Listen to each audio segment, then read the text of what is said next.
PHO Talk Show.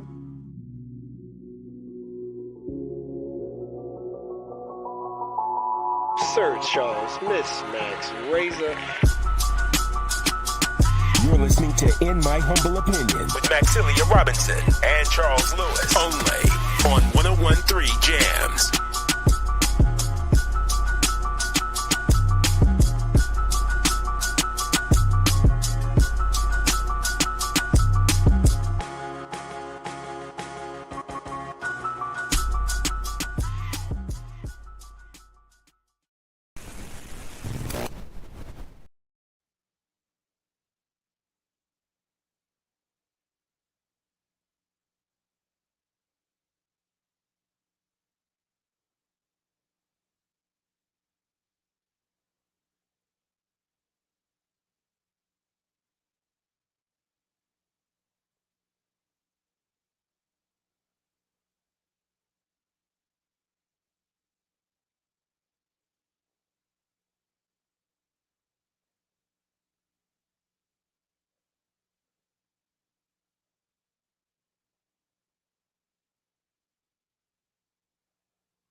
We live in a society in which structural racism is a very real thing. We are all dealing with that in every aspect of our lives, and the media is a reflection of our community. Historically, black people have been portrayed a certain way in the media to justify normative assumptions around political and social issues. More black people behind the cameras, in front of the cameras, more producers, more people of color producing, so they can go and get the content that's needed so they can highlight our attributes. I've been in this industry for 15 years, and I've seen firsthand how our voices just aren't heard. Even if you're in the newsroom, sometimes you get completely ignored and stereotypes are allowed to perpetuate. And one thing we want to do is combat that and also bring information to people so they can be as informed as possible when choices are made in this city, so they can do whatever they can to get their voices heard.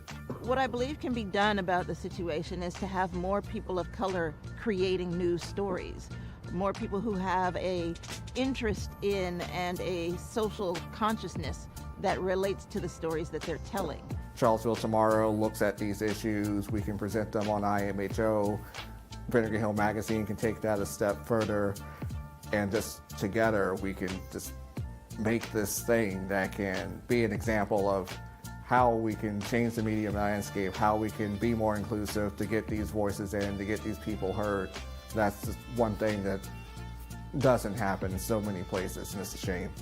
We think we live in a society that's very progressive, and we're talking about equity and diversity and inclusion and all these things. Still, the way that black people, and I would say, and I would argue especially black men, are portrayed by the media is incredibly dangerous, and you've seen the sort of tangible violence that it's led to over the past year.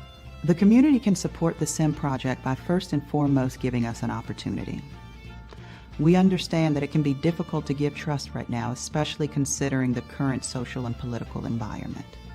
But this project will only be as successful as the community allows it to be. And so we ask you to give us the opportunity to do the work, critique the work, and make sure that we stay aligned with the vision.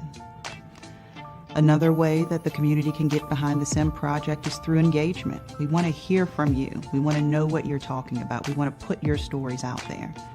And so whether it's reading the articles written by Charlottesville Tomorrow or Vinegar Hill Magazine, or tuning in to In My Humble Opinion on Sundays on 101.3 Jams from noon to 3 p.m., either way, we want you engaged. We want you to be part of this. The community can also support the SIM project through funding. To learn more about how to support SIM, you can visit our website. Thank you for your support.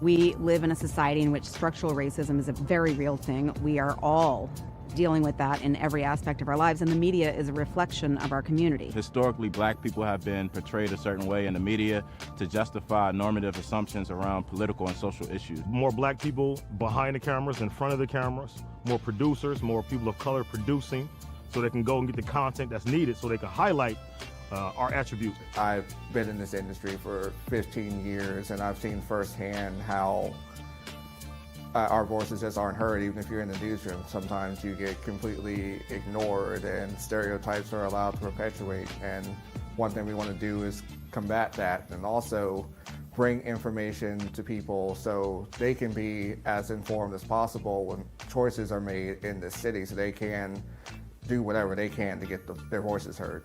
What I believe can be done about the situation is to have more people of color creating news stories, more people who have a interest in and a social consciousness that relates to the stories that they're telling. Charlottesville Tomorrow looks at these issues. We can present them on IMHO. Vinegar Hill Magazine can take that a step further, and just together we can just make this thing that can be an example of how we can change the media landscape, how we can be more inclusive to get these voices in, to get these people heard. That's just one thing that doesn't happen in so many places, and it's a shame.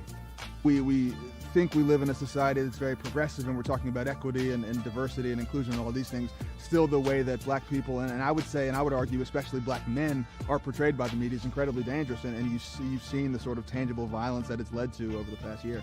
The community can support the SIM project by first and foremost giving us an opportunity.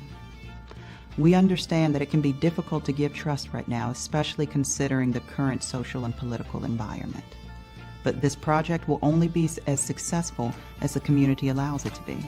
And so we ask you to give us the opportunity to do the work, critique the work, and make sure that we stay aligned with the vision.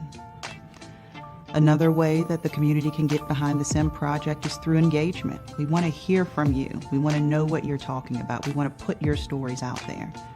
And so whether it's reading the articles written by Charlottesville Tomorrow or Vinegar Hill Magazine, or tuning in to In My Humble Opinion on Sundays on 101.3 Jams from noon to 3 p.m., either way, we want you engaged. We want you to be part of this. The community can also support the SIM project through funding. To learn more about how to support SIM, you can visit our website. Thank you for your support.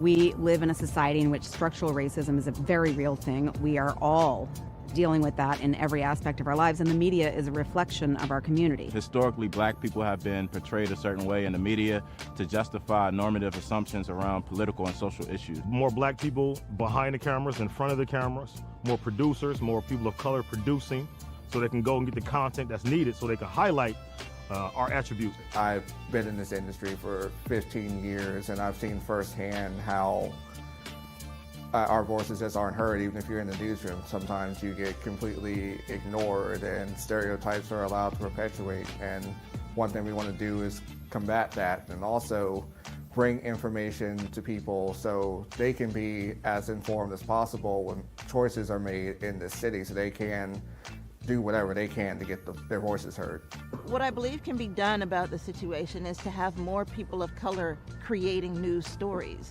More people who have a interest in and a social consciousness that relates to the stories that they're telling. Charlottesville Tomorrow looks at these issues. We can present them on IMHO. Vinegar Hill Magazine can take that a step further, and just together we can just make this thing that can be an example of how we can change the media landscape, how we can be more inclusive to get these voices in, to get these people heard. That's just one thing that doesn't happen in so many places, and it's a shame. We think we live in a society that's very progressive, and we're talking about equity and diversity and inclusion and all these things. Still, the way that black people, and I would say, and I would argue especially black men, are portrayed by the media is incredibly dangerous, and you've seen the sort of tangible violence that it's led to over the past year. The community can support the SIM project by first and foremost giving us an opportunity. We understand that it can be difficult to give trust right now, especially considering the current social and political environment. But this project will only be as successful as the community allows it to be. And so we ask you to give us the opportunity to do the work, critique the work, and make sure that we stay in line with the vision. Another way that the community can get behind the SIM project is through engagement. We want to hear from you. We want to know what you're talking about. We want to put your stories out there.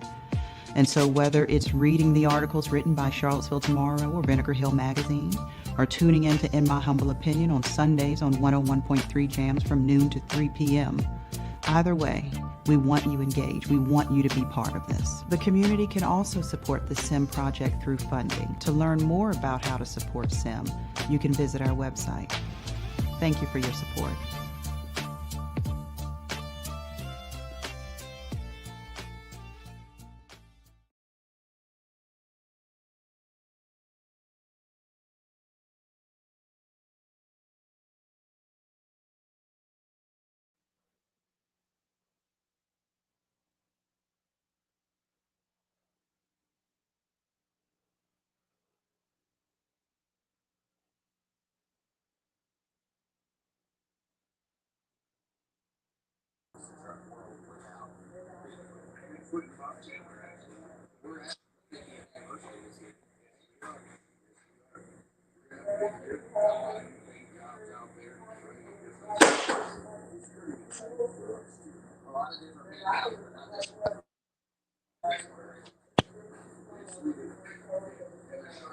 IMHO Talk Show.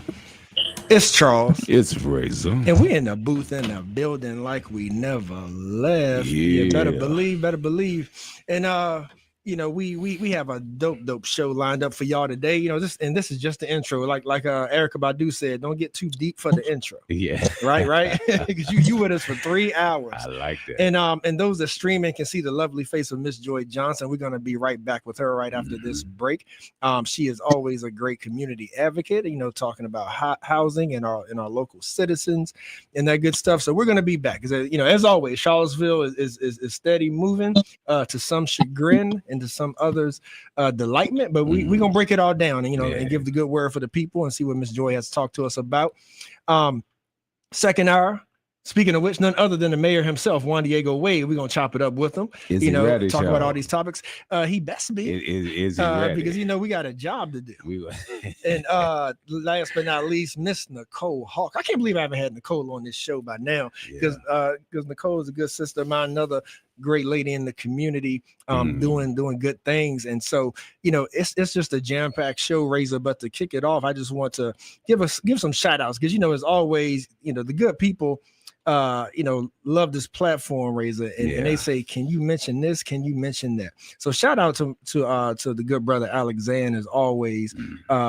You know, the wants to remind the folks about Charlottesville 12 Day, which is tomorrow.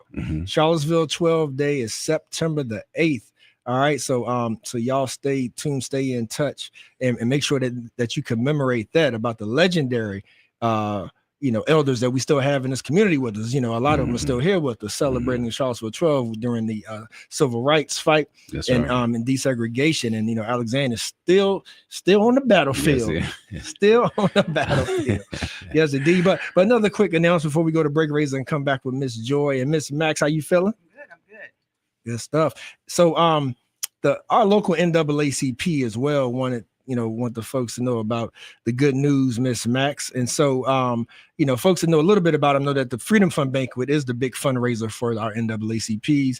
And so the one here is definitely coming up very, very soon. And on top of that, we have Zayana Bryan as well is helping coordinate this school board candidates forum.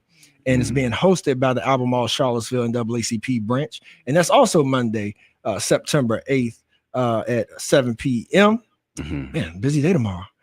And let's see, it's going to be held in the outreach room over at Centera Urgent Care Building, located 920 East High Street, Suite 103. All candidates for the Charlottesville City and Albemarle County Schools boards have been invited to attend. Miss Max, tell them real quick about how you and I met after we lost contact after school in church. Wait a minute. We were at a meet. Come on, Miss Max. This is IMHO origin story. Yeah. We were at a meeting and we was like, how you been? And you told me what you were going to school for. And I told you this new radio station was starting. Okay. And you was like, what? You said, say word. Say less. Right. Come on, Miss Max, you forgot? Well, no, I remember it slightly differently, but I do remember. Yes. All right. And I hold on. I had one more Razor. The Freedom Fund Banquet, Razor. Don't worry, we're gonna get to it. I see you itching over there. The Freedom Fund Banquet is September 19th for the local NAACP. All right. So you can reach out to all the good folks locally that you may know, Miss Lynn Boyd, you know, Miss Marsha Howard, Mr. Lester Fry, you know, Miss Ruby Boston, you know, the list goes on and on, you know, Miss Burdell Fleming, Graham Page, a lot of good folks are on that board, Miss Jeanette Martin, because that September 19th for that fight for freedom in our civil rights, NAACP is also still holding up the wall. Yes, indeed. But Max, like I already said, we're gonna take a quick break. We're gonna be right back. And like I told him, bottom of the show, we have a local lady doing big things. Nicole Hawker going to talk about her business, her community involvement. Second hour, none other than the mayor himself going to come chop it up, you know, about the top city issues. I know it's what a lot of folks tuned in for, but you are in for delight, because even besides that is we have also kicking it off since we're back, Miss Joy Johnson. You know, she is always an advocate for folks in public housing, and not just public housing residents, but also the city and the folks thereof. So IMHO Talk Show. You got Charles, Mac, Razor. Stick with us. Be right back. IMHO Talk Show.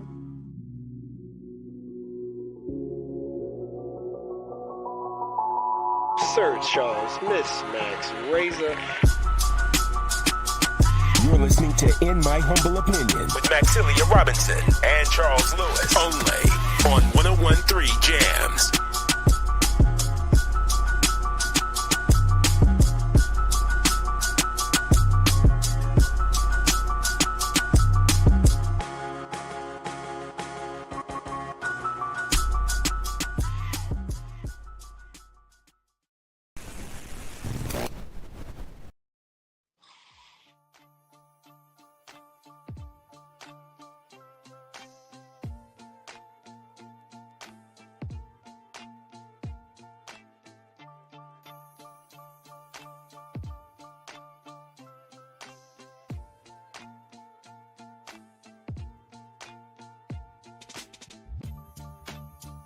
We live in a society in which structural racism is a very real thing. We are all dealing with that in every aspect of our lives, and the media is a reflection of our community. Historically, black people have been portrayed a certain way in the media to justify normative assumptions around political and social issues. More black people behind the cameras, in front of the cameras, more producers, more people of color producing, so they can go and get the content that's needed so they can highlight our attributes. I've been in this industry for 15 years, and I've seen firsthand how our voices just aren't heard. Even if you're in the newsroom, sometimes you get completely ignored and stereotypes are allowed to perpetuate. And one thing we want to do is combat that and also bring information to people so they can be as informed as possible when choices are made in this city, so they can do whatever they can to get their voices heard. What I believe can be done about the situation is to have more people of color creating news stories, more people who have a interest in and a social consciousness that relates to the stories that they're telling. Charlottesville Tomorrow looks at these issues. We can present them on IMHO.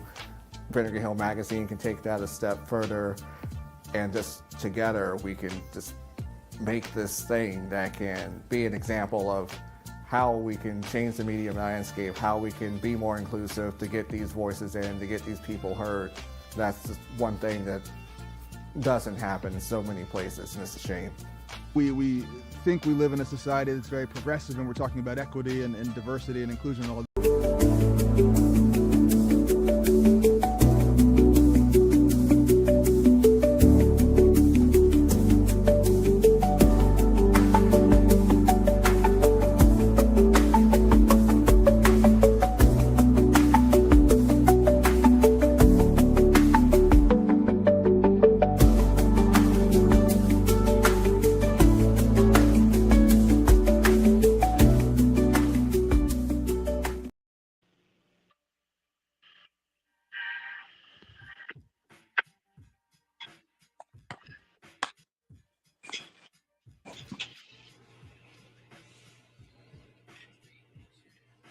Out to the ISM, H to the Izzo talk show. You got Charles. You got Razor. In the booth in the building. And Miss Max, I'll turn your preamp so make sure you right up on that mic. All right. There you go. Act like you in, like you lead singing for the choir. For the choir, Razor. Be Gladys, let us be the pips. Yeah, buddy. So thank you, fam. You can be anywhere in the world, but you are here with us, and we most definitely appreciate that. And we are joined as promised by none other than Miss Joy Johnson. Miss Joy, how are you today, ma'am?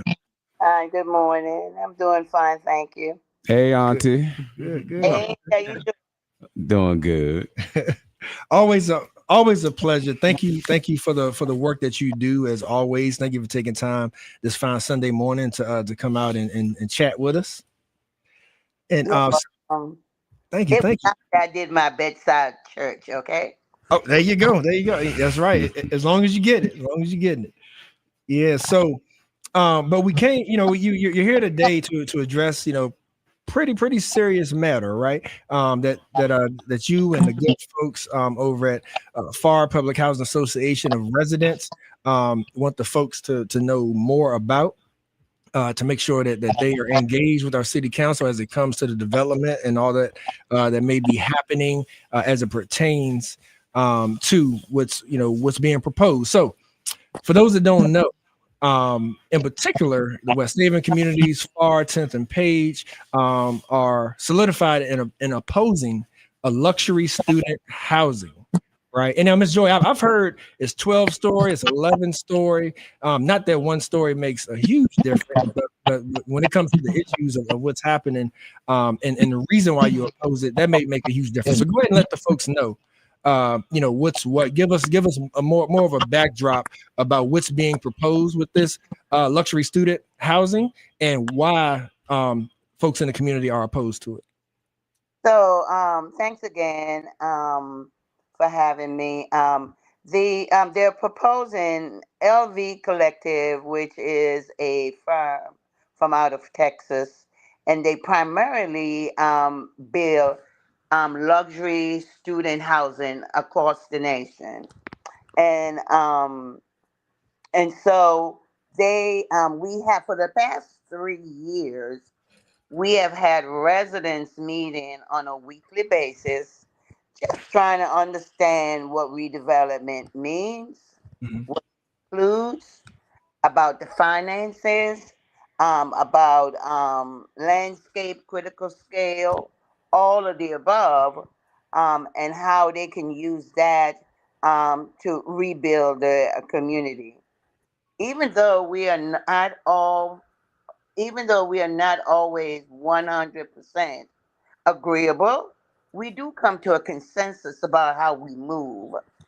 And Mm. for the past 3 years, the residents have been thinking about a different way of how they rebuild their community. They're looking at a senior building Mhm. that doesn't have more than four, four floors Mhm. because of what we learned of Crescent Halls having an 8-story building with elderly and disabled people in there does not make sense. With Okay. when the elevators go down, they can't go up and down. And Mm. so we're also looking at a SRO building because we know that there's a lot of homeless people that's out there, and some people doesn't want a 1 bedroom. All they want is just a room, somewhere to eat, somewhere to to sleep, Mhm. and still keeping the family housing. And so they've been working on it for the last 3 years.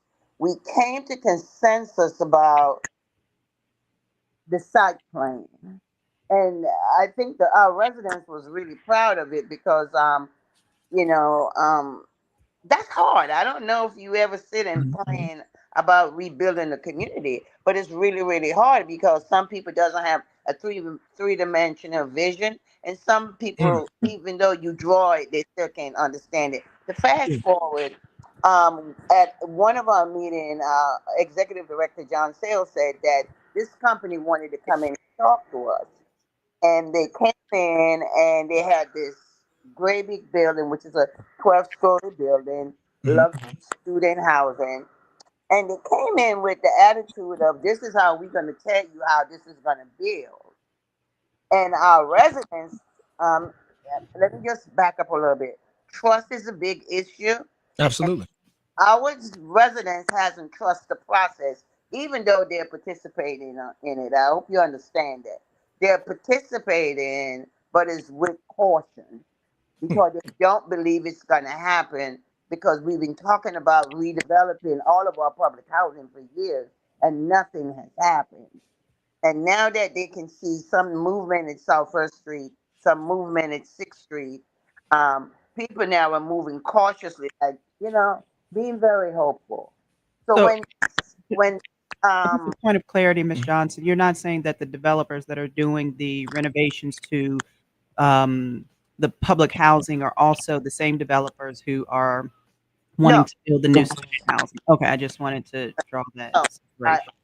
well, thank you for making sure I clarify that. No, LV Collective is the developers who are proposing to build the 12-story building. Mm-hmm. We are working with an architect um, um, um, separately about how we redesigned our community. So yes, they're two separate things. Okay. Um, However, we have gotten to a point where we have a consensus on the site plan. Hasn't been approved by the city yet, but the group, the 23 people, 24, sometimes it's less, sometimes it's more, residents, and Brandon Collins, I have to give him a shout out, has done a really, really good job of making sure that people who doesn't show up and people who's with a different language, that we're finding ways to make sure we include them. And with that, we come to a consensus about what it would look like. When this Mhm. developers came in to visit West Haven residents to propose to show us the proposal that they were going to do, they didn't come in saying, we would like to work with you. What they did was they look at our site plan and decided how they were going to develop their building. Let me even interject. I don't know if some of you know about. how West Haven was dug out. Um, I don't remember, but it was dug out so that people on West Main Street wouldn't see poor people where they had supposed to build the first public housing. So anything that gets built on Main Street that is more than 4 stories, it overshadowed the neighborhood. The standard was the first one. And most of the stuff that we hear from our residents is it blocks sunlight. When they wake up, all they're looking at is this big building. And so we spoke against the standard, but they still built it. And there was someone on the planning commission at the time who said that it was a mistake. So let me fast forward back to the meeting. So when they came in, they were showing us, the beautiful design and how they were going to give us a pathway, just a little pathway to get to West Main Street. We definitely pushed back on the building, the height of the building. However, what we really pushed back on, just 1 minute, I'm sorry, Kingston, I'll be right with you. He'll be right back, okay? I'm sorry, my grand. Oh yeah, we know how it goes. That's right. Yeah, we got, and family, we are talking with Miss Joy Johnson. I'm about to propose luxury student housing. The potential from the LV company out of Texas potentially be here in Charlottesville. Yeah, so go, we got some questions for you, Miss Joy, but go ahead and finish your thoughts about the meeting. Yeah. So we basically said to them, like, first of all, it's very disrespectful that you all start planning this from April of this year, and you all waited until we come to a consensus with our site plan, and then you decide how to build around it and how to block us, and to just give us just a small alley access to West Main Street. And the second thing was you came and meet with the West Haven residents. We are a part of the 10th and Page neighborhood. Why didn't you have a meeting with the whole 10th and Page neighborhood? So they did decide to have a meeting with the 10th and Page neighborhood that includes West Haven at the Jefferson School. And they got a big pushback from the 10th and Page folks, and then also the residents.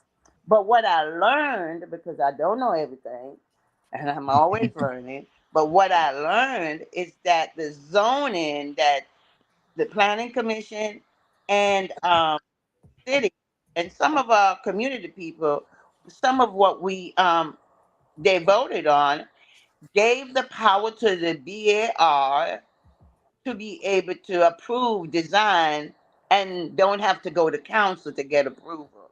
And that is a serious mistake for the low income communities, because then what will happen is big building like what they're proposing will just show up where poor people live. And so And is it policy in the old zoning ordinance or the one that's been most recently approved? I think it's in the zoning ordinance. I might be wrong, but I think it's in the zoning ordinance. And so the only opportunity that we had to voice our opinion about how 10th and Page residents felt was at the BAR meeting. And so right away, we just got ourselves together and start organizing to say, okay, let's learn more about what is happening and how it can impact us.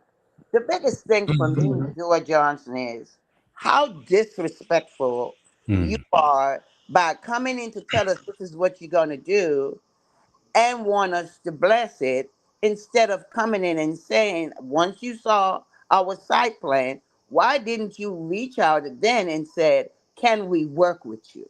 Let's work with you so that we can see what is it you want to obtain and what we can see what is it they want to obtain. The biggest thing for most of our residents in West Haven is that access to West Main Street is a problem. Access to West Main Street for disabled people is a problem.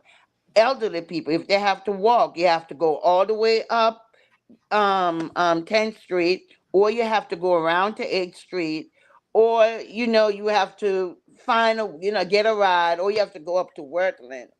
So those were just some of the things. There were more things that we were concerned about, but it was the fact that we weren't consulted.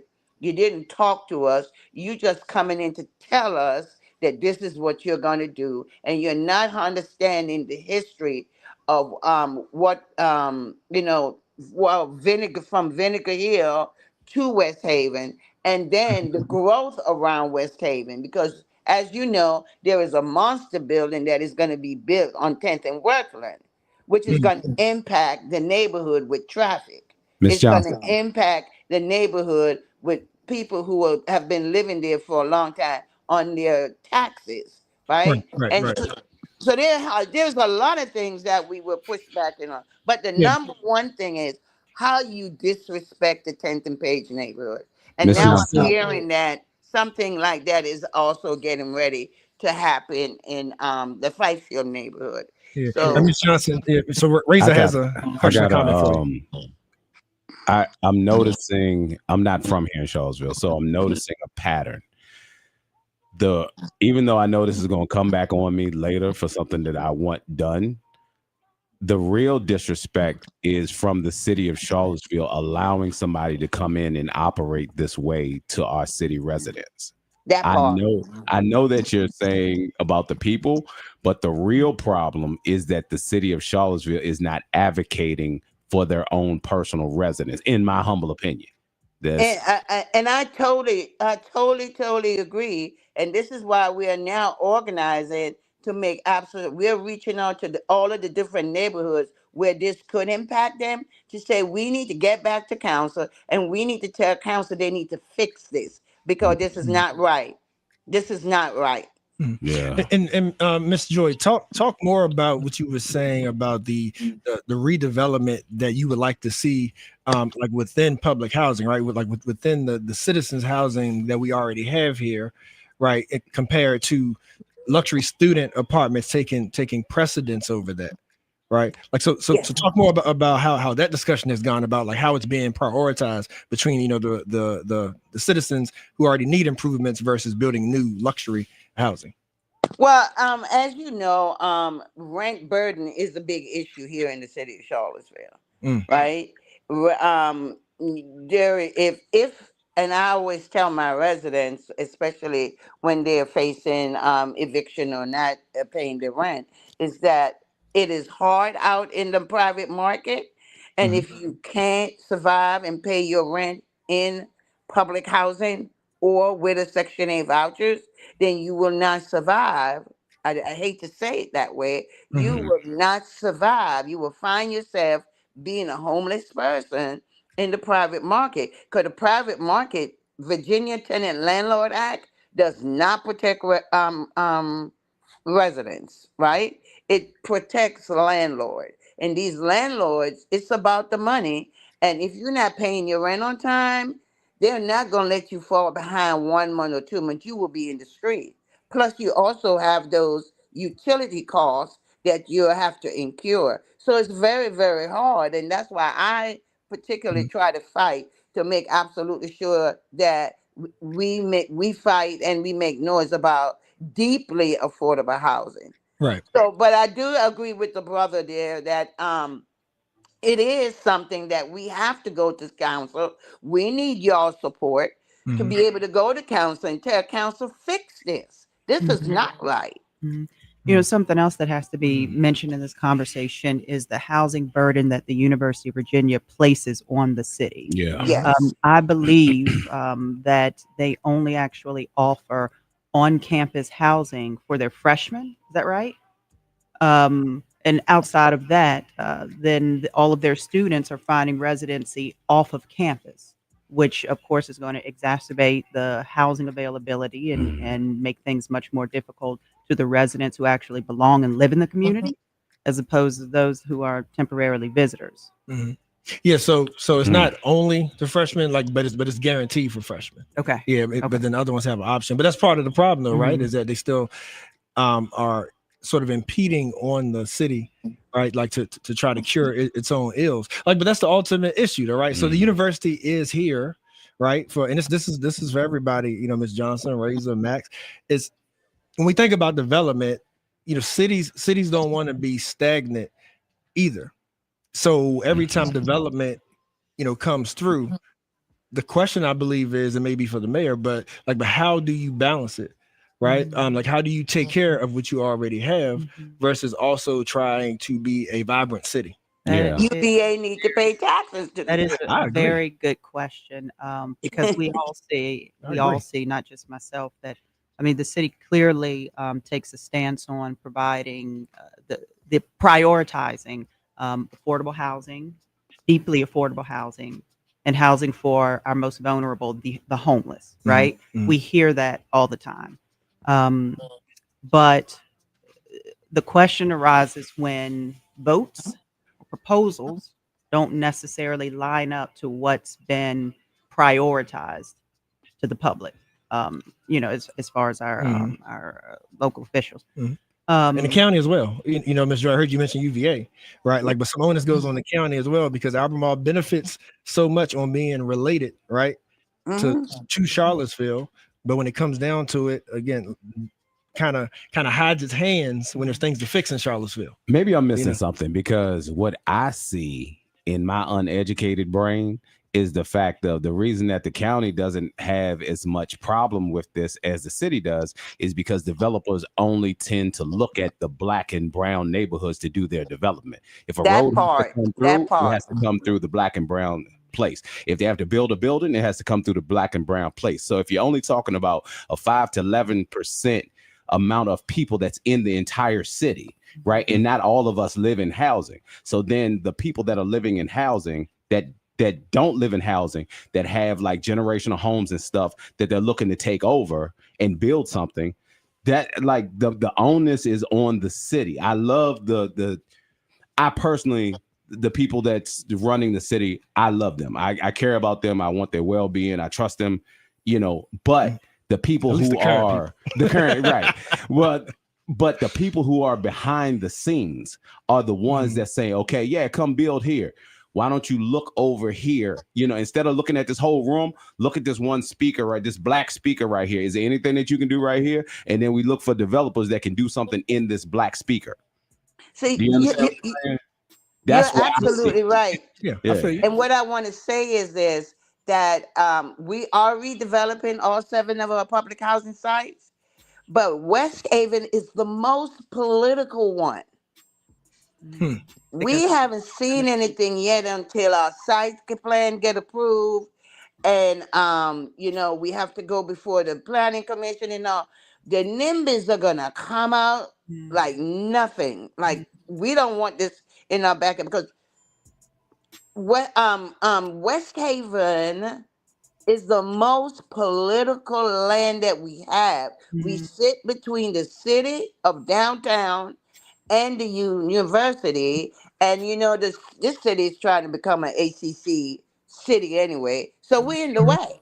Yeah, well, that lets you know how valuable the land is. But that is one of the questions that I had for you earlier, because you said by the time the developers met with, for the student housing, met with you all, they were telling you what they were going to do. So what is or should be the process whenever a developer brings a housing proposal to the city? Well, Max, I am glad you asked that question.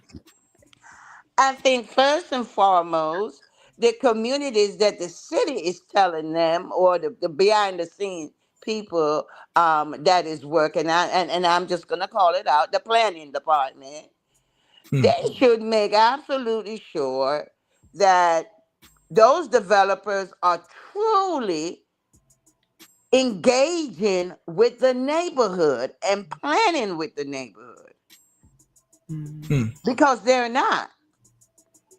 They're not. I mean, and you know, we've had 3 meetings, I think, with the LLV collective. We had expert in the room who was talking to them to show them how they could do something different, and why it is not a good fit, the 12-story building. And they weren't listening. You know why they weren't listening?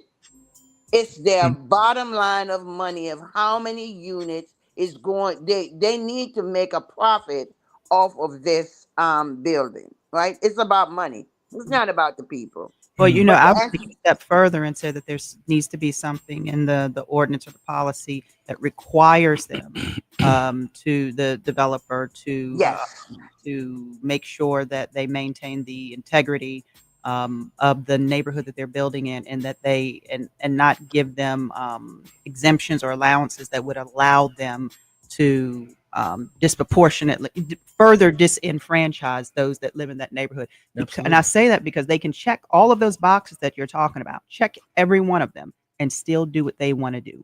Yeah. exactly. I'm gonna need y'all to school Exactly. me on that though. I'm gonna need y'all to school me. The only way that doesn't happen, Charles, if I can throw this one place, is if they say for 3 to 5 years you cannot build in what is considered a low income or a black and brown neighborhood. They will know how to do it then, because they will not disrespect their own neighbor. So that goes back, right? I feel you. So that goes back to what you said earlier, though.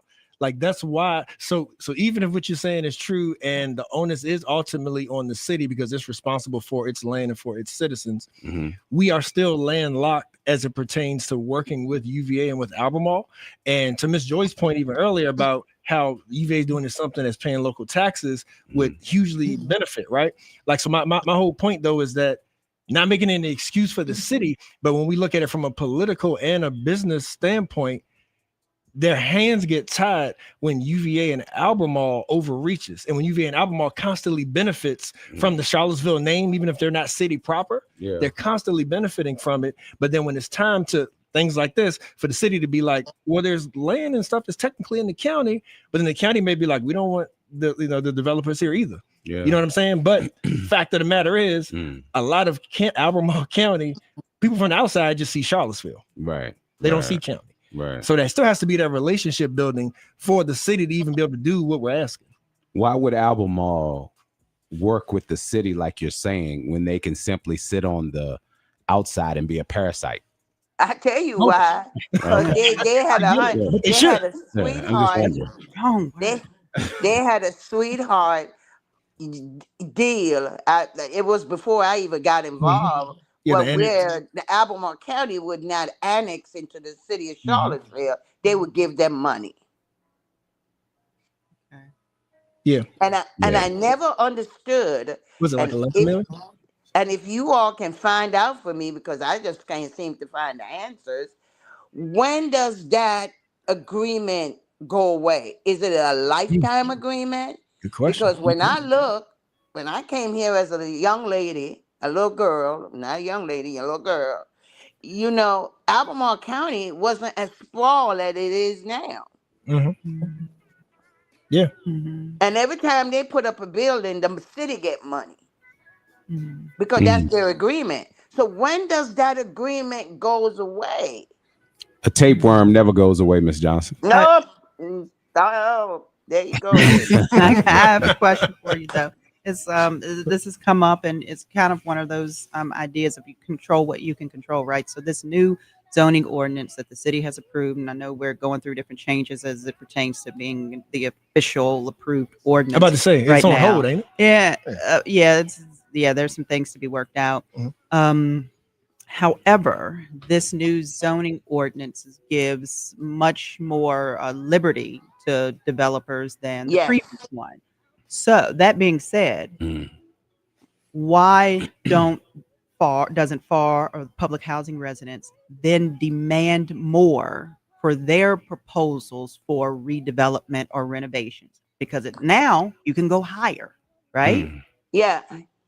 I think Max, that has been over the 3 years, that has been one of the obstacle and headache, I think, for Mr. John Sales, because our residents are saying, we don't want to live in 6-story building with children. We don't want a Chicago. We don't want a Niger, New York.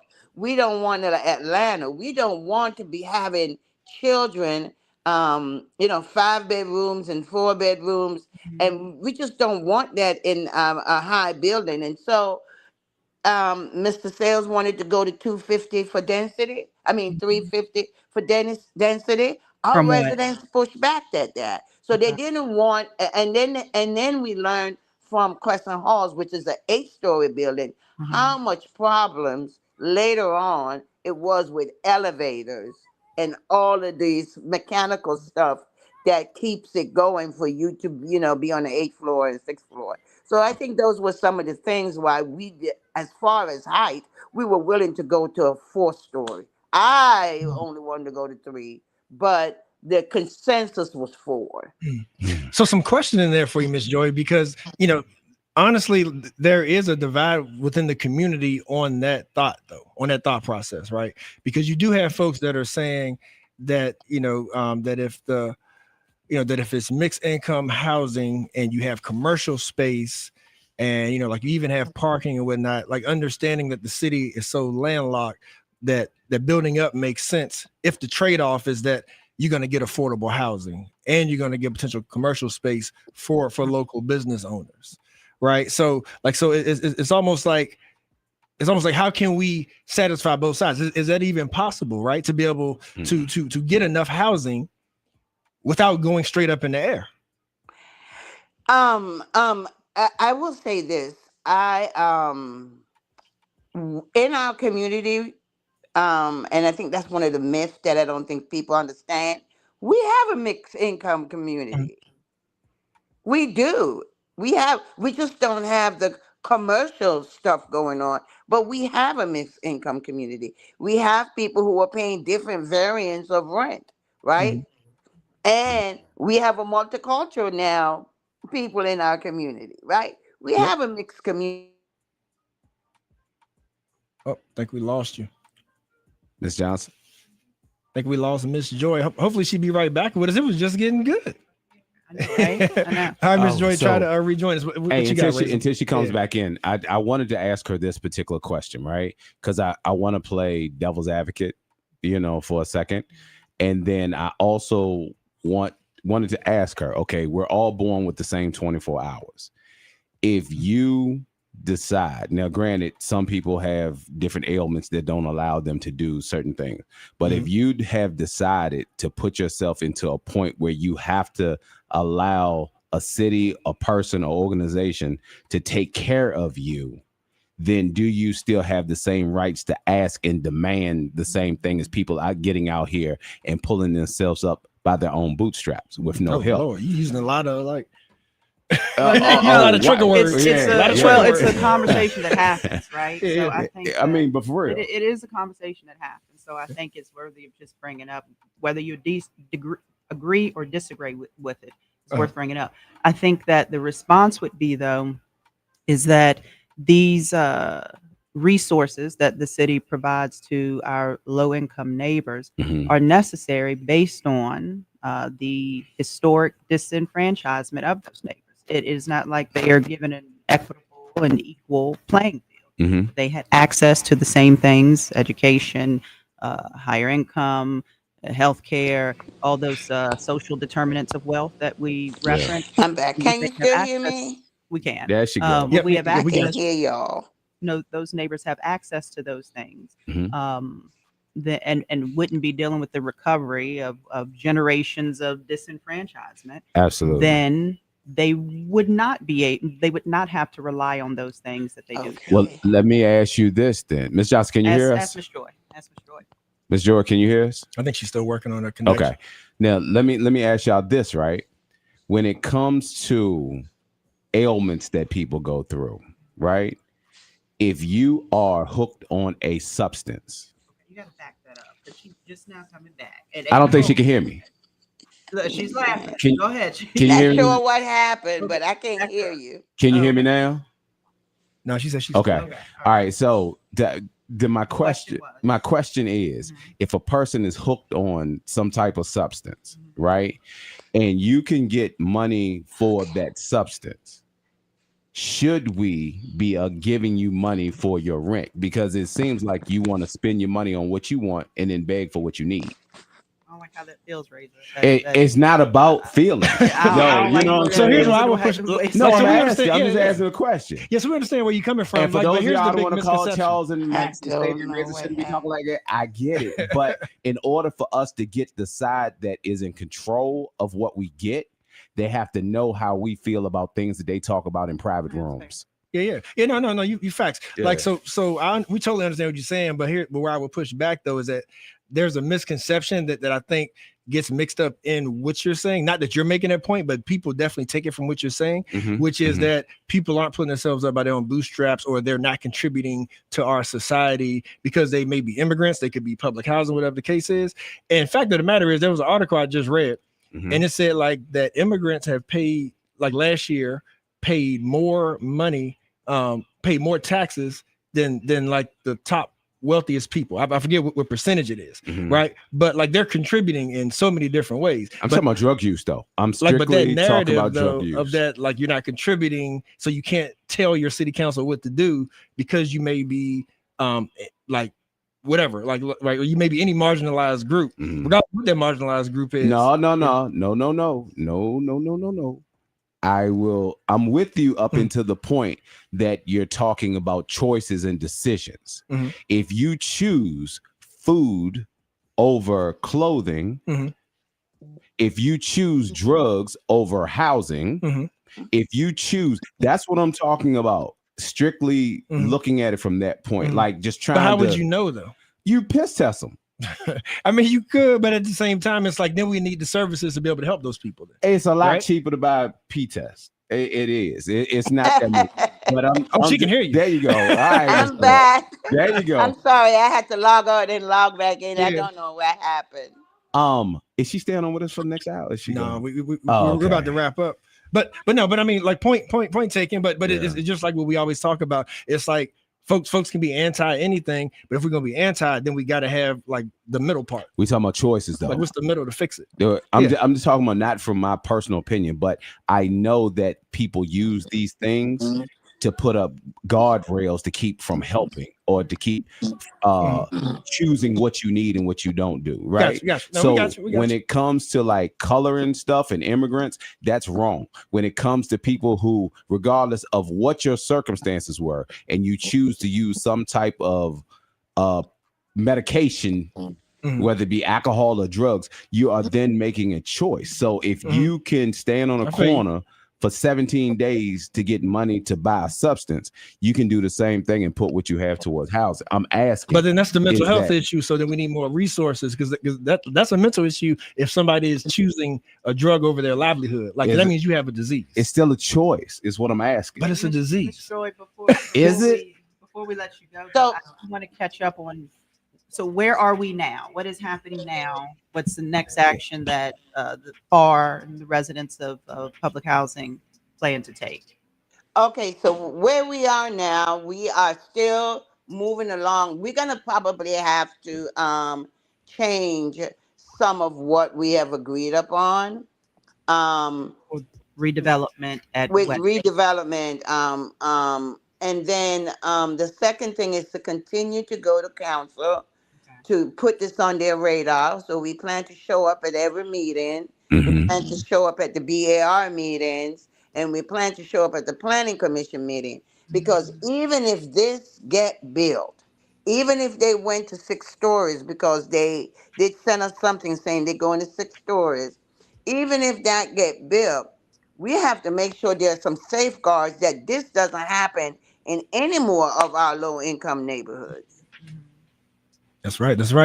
Miss Joy, thank you for joining us. Like, so what else? I don't know what you all were talking about when I left at about services, but one of the things that I was taught in my early years of starting to organize is to recognize that the way you kill a community is to take away the services. And maybe you can bring me back so we can talk about the services, because we have a lot of nonprofits who are supposed to be providing services in our community, and it's not reaching the most vulnerable people. That's exactly what we were talking about. We were trying to get Razor to see that we need the services.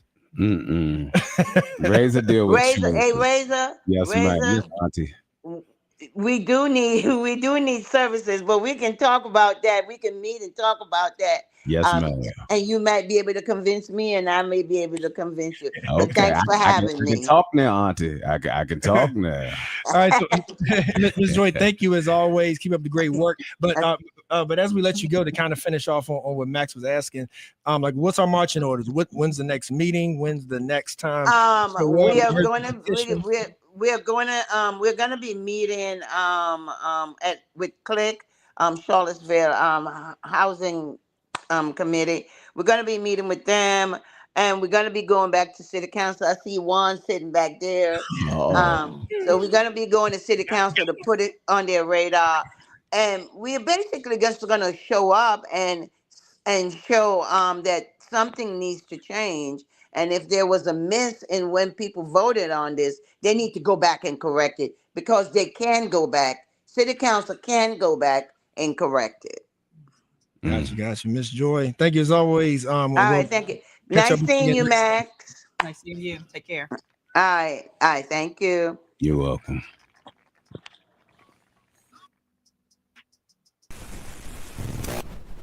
IMHO Talk Show.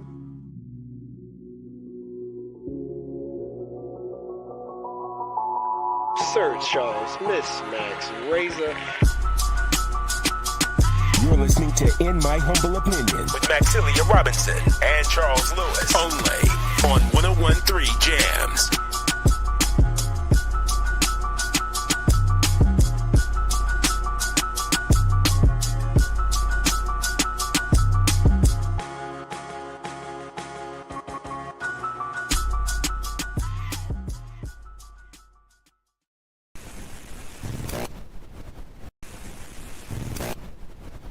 IMHO Talk Show.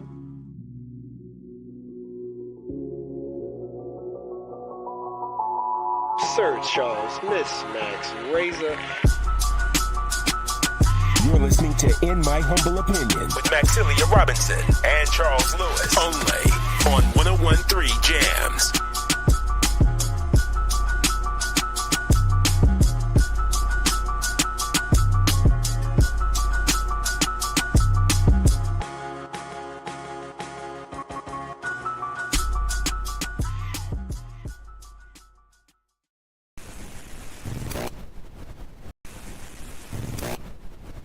IMHO Talk Show.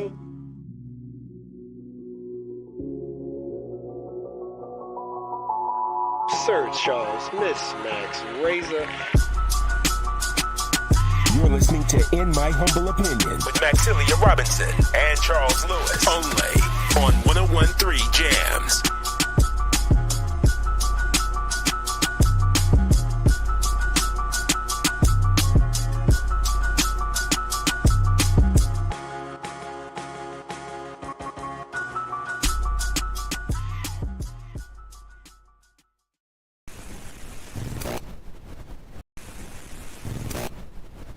IMHO Talk Show.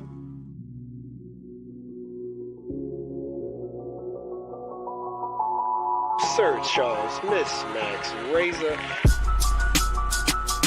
You're listening to In My Humble Opinion with Maxilia Robinson and Charles Lewis. only on 101.3 Jams.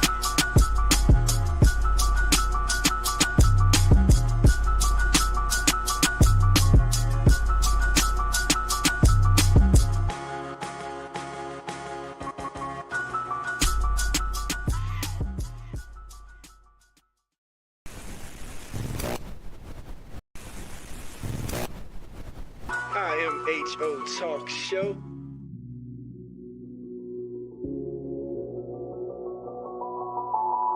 Sir Charles, Miss Max Razor.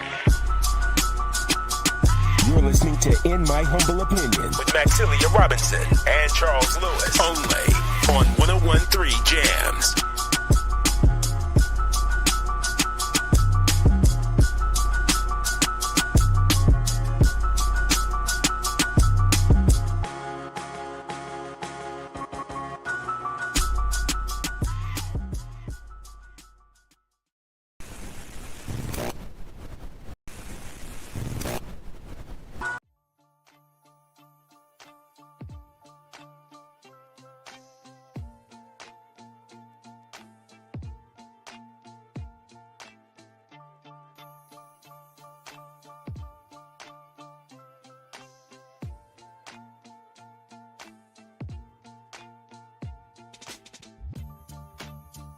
We live in a society in which structural racism is a very real thing. We are all dealing with that in every aspect of our lives, and the media is a reflection of our community. Historically, black people have been portrayed a certain way in the media to justify normative assumptions around political and social issues. More black people behind the cameras, in front of the cameras, more producers, more people of color producing, so they can go and get the content that's needed so they can highlight our attributes. I've been in this industry for 15 years, and I've seen firsthand how our voices just aren't heard. Even if you're in the newsroom, sometimes you get completely ignored and stereotypes are allowed to perpetuate. And one thing we want to do is combat that, and also bring information to people so they can be as informed as possible when choices are made in this city, so they can do whatever they can to get their voices heard.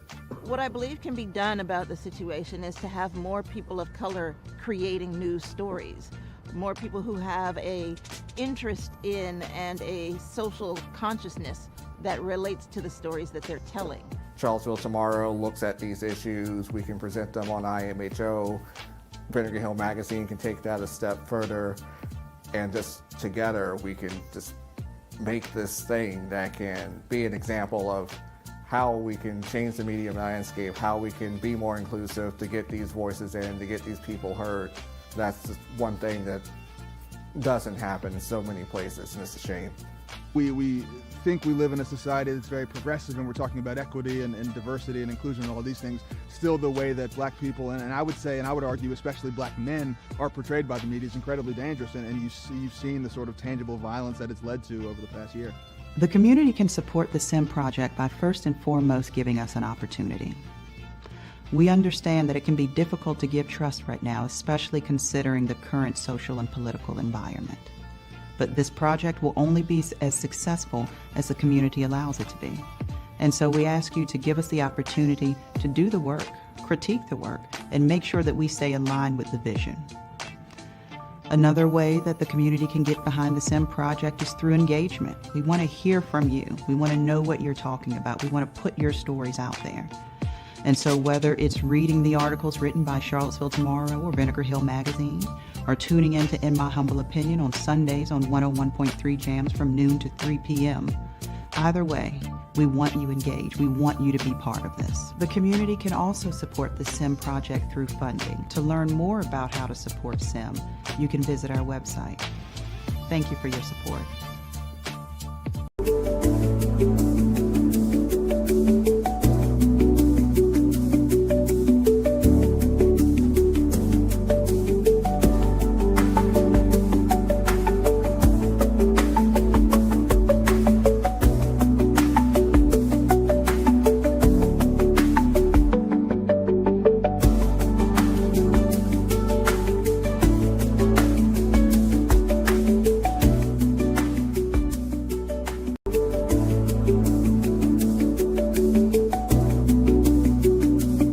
Charles, you got Razor loud and clear too. Yeah, we have to tell Miss Max to project like that. Yeah, like she ain't got that baritone. but she the one that taught me how to talk like this. Though, okay, I got you. Like when you were wooing her. Nah, like when I'm saying I'm sorry. Okay. I am so sorry. That's right. And Reggie, you know, like we always do about this time, taking Seville to the world, bringing the world to Seville. And so what better way to do that in the middle of the show, the second hour, than to talk to the mayor himself. Yeah. Right. Juandiego Wade of Charlottesville City Council. Mayor Wade, thank you for joining us today, sir. How you doing this afternoon? I'm doing awesome. Thank you so much for having me. Ask him how you doing when we get finished. Yeah. Right now, I'm doing great. Right. Nah, we ain't gonna be nowhere near as bad as them council meetings I be seeing. I don't know. Razor maybe get that bad. I don't know, but I ain't. No, indeed. I know how to sit down when told to. I don't know about that, Razor, because we be going over the hour. Yeah. And it shows I don't know. But Mayor Wade, you know, seriously, as always, thanks for always, you know, seeing the value in our platform. Yes. To be able to reach the community.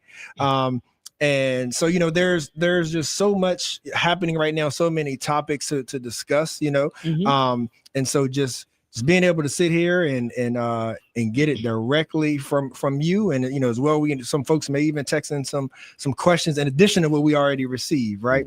But you know, kind of, you know, sort of, you know, mano a mano though, like, how are you, right? Like, I know we gave the general good afternoon. Yes. Like, but when it comes to your, energy right now, like, in serving this great city of Charlottesville, how is Juandiego waiting? And give the 3 black men in the room answer. Don't give the what I'm supposed to say because somebody gonna judge me later answer. Yeah, so I'm serious. I've been in this game of serving the community for over 30 years. And so the reason I'm able to do this in this community, this highly engaged, I'm talking about serving on various nonprofit boards and on the school board for 16 years. And now at council, I've learned how to moderate myself and know when to say, you know what, I need to step back, to get some rest, some relaxation, so that I can get up and fight again the next day. So I'm doing fine. Of course, the meeting that we had Tuesday night was in our time it was a long meeting. It was a difficult meeting because we were covering several tough issues, primarily being how do we address the unhousing community. Right. We can have a lively, engaged conversation in this community. And what I like about that meeting is that, we listen to what the constituent said and say, you know what, we said it, we didn't act on it. We wanted to hear from the public. We know that in this community, nothing can kind of slide by because people know what's going on. Yeah. So anyway, I'm doing great. Good, so good. Yeah, that's good to hear. And of course, you can tell me if I'm missing anything because we definitely want to hear what's top of your agenda going into this election, cycle, right? But what's top of council, but definitely, the homelessness. Yeah. Let's start right there. Even Joe. like the SR. We are. I want to kind of give them the rundown. Like we were thinking about, policing / school resource officers. Yeah. And then the police oversight. As well. Right. And just the role that you all play. Lots going on. I forgot all about the PCOB. Yeah. But we're actually having a joint meeting this week. But I'll let you guide me. Yeah. So. So like as Reza said, let's start right there. And of course it's multifaceted, right? So we have the need for deeply affordable housing. And I like that term, like that's been coined, deeply affordable housing, right? Meaning affordable to the masses. And then, when it comes to developments that's going through or overshadowing Black neighborhoods in particular. Yeah. Right. But then also the third and final piece that we probably can start on, which is again a big conversation that was recent as well, is the unhoused. Yeah. Right. Give us your rebuttal, your take on what that is exactly, like what that means to the city, because let's preface it by talking about how you all are making choices to try to keep our public spaces safe, right? But then is there alternatives? Like, I think that's the big question right now when it comes to the unhoused, right? It's like, it's not enough to give reasons why they can't be, or they're not potentially allowed in certain spaces, but are we just sort of criminalizing it, or are there alternatives going to be provided? Yeah. So that is something that we heard crystal clear, is that, if we're going to say, hey, you can't have your essentially your worldly possessions and camp out in public spaces. If you can't come here, we need to have a space for you to go before we, even think about entertaining anything like that. And we heard that loud and clear. And so that's what we are moving forward accordingly with that in mind. And we've directed staff to do that. And it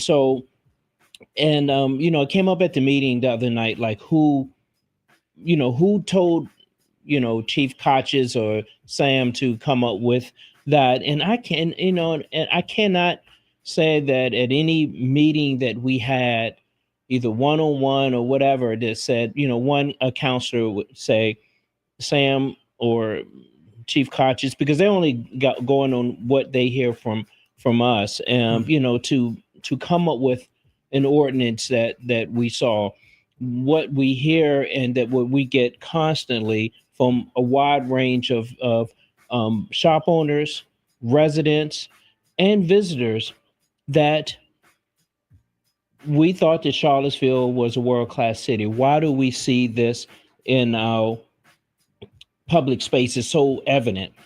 And so we want to try to address that. And it's not like we're not doing anything. We're, for the last several years, we have allocated $13-14 million to address affordable housing. So we're leaning into it. And I think per capita, that's probably the highest in the country, in the country. So we're leaning in. So it's just not like we're sitting back, not doing anything. We understand that Charlottesville and Albemarle counties area is the most expensive place in the Commonwealth to live. And so where are the gaps? Like, so if you're investing that much in it, why is it still such an issue? That's a good question. I think that is that the problem is really big. It's a big problem, and we're the only one that's leaning into it in that manner as far as local government. We know that many of the residents or that we see out there, many of them were born and raised in Charlottesville, and for some whatever reasons that they are down on their luck. But we know many of them also, they're not from this area. True, they've come here, I should say, from all parts of the country. How many do we have? So I think on any given night, I think you can anticipate 220, 230 individuals without homes, and that without a stable place to lay their head. And they're not all necessarily going to be out, in the elements, if you will. But I think that that's a safe assumption to say. Can I ask you a question? Let's say it's 300, right? Is that any less irritating to Charlottesville residents than the UVA students that walk across the road, not at crosswalks and drunk on the weekends from Thursday to Sunday? So is one any more of a threat than the other one?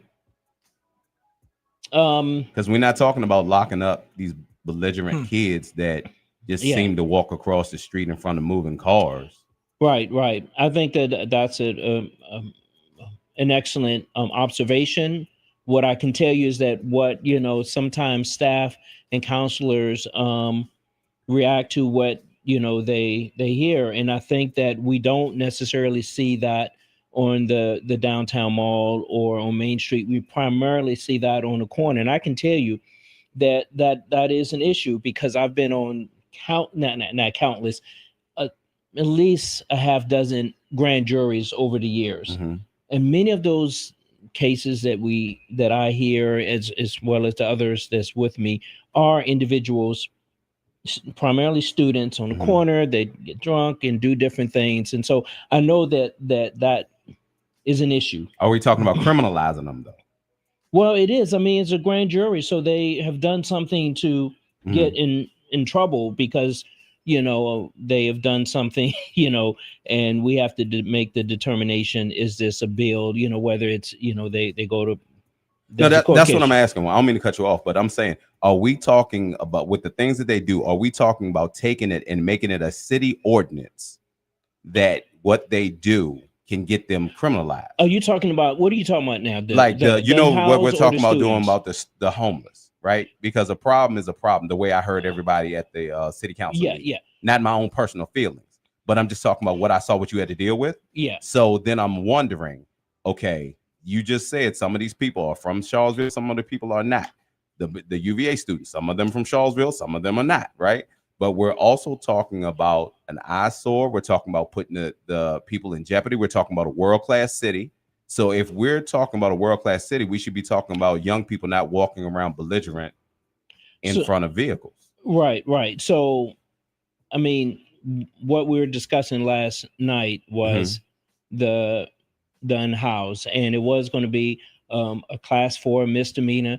But the residents brought, the comments that we got and, indicated, and one that hadn't come up until the end was Ms. Johnson mentioned that, things like the court costs and things, all those things can add up. And so, we listened to it and we said, let's table it because we, in my position, I understand I have to put myself in position of the residents that we heard from. I have to put myself in the residents that maybe weren't there, of the shop owners, and try to make policy that, tries to appease everyone. And it's not easy, again, in the highly engaged community. But that's why I wanted to be in the position that I'm in. I retired in May. I could be looking now towards really retirement, but I want to be engaged in these serious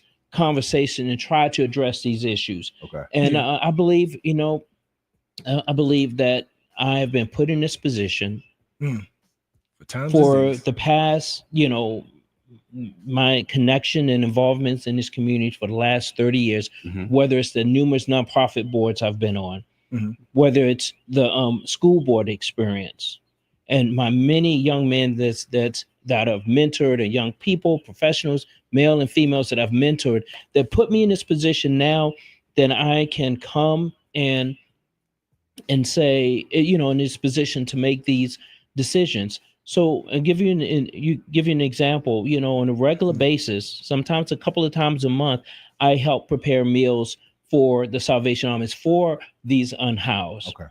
And I see the individuals that come before us that don't have a regular place to lay their head.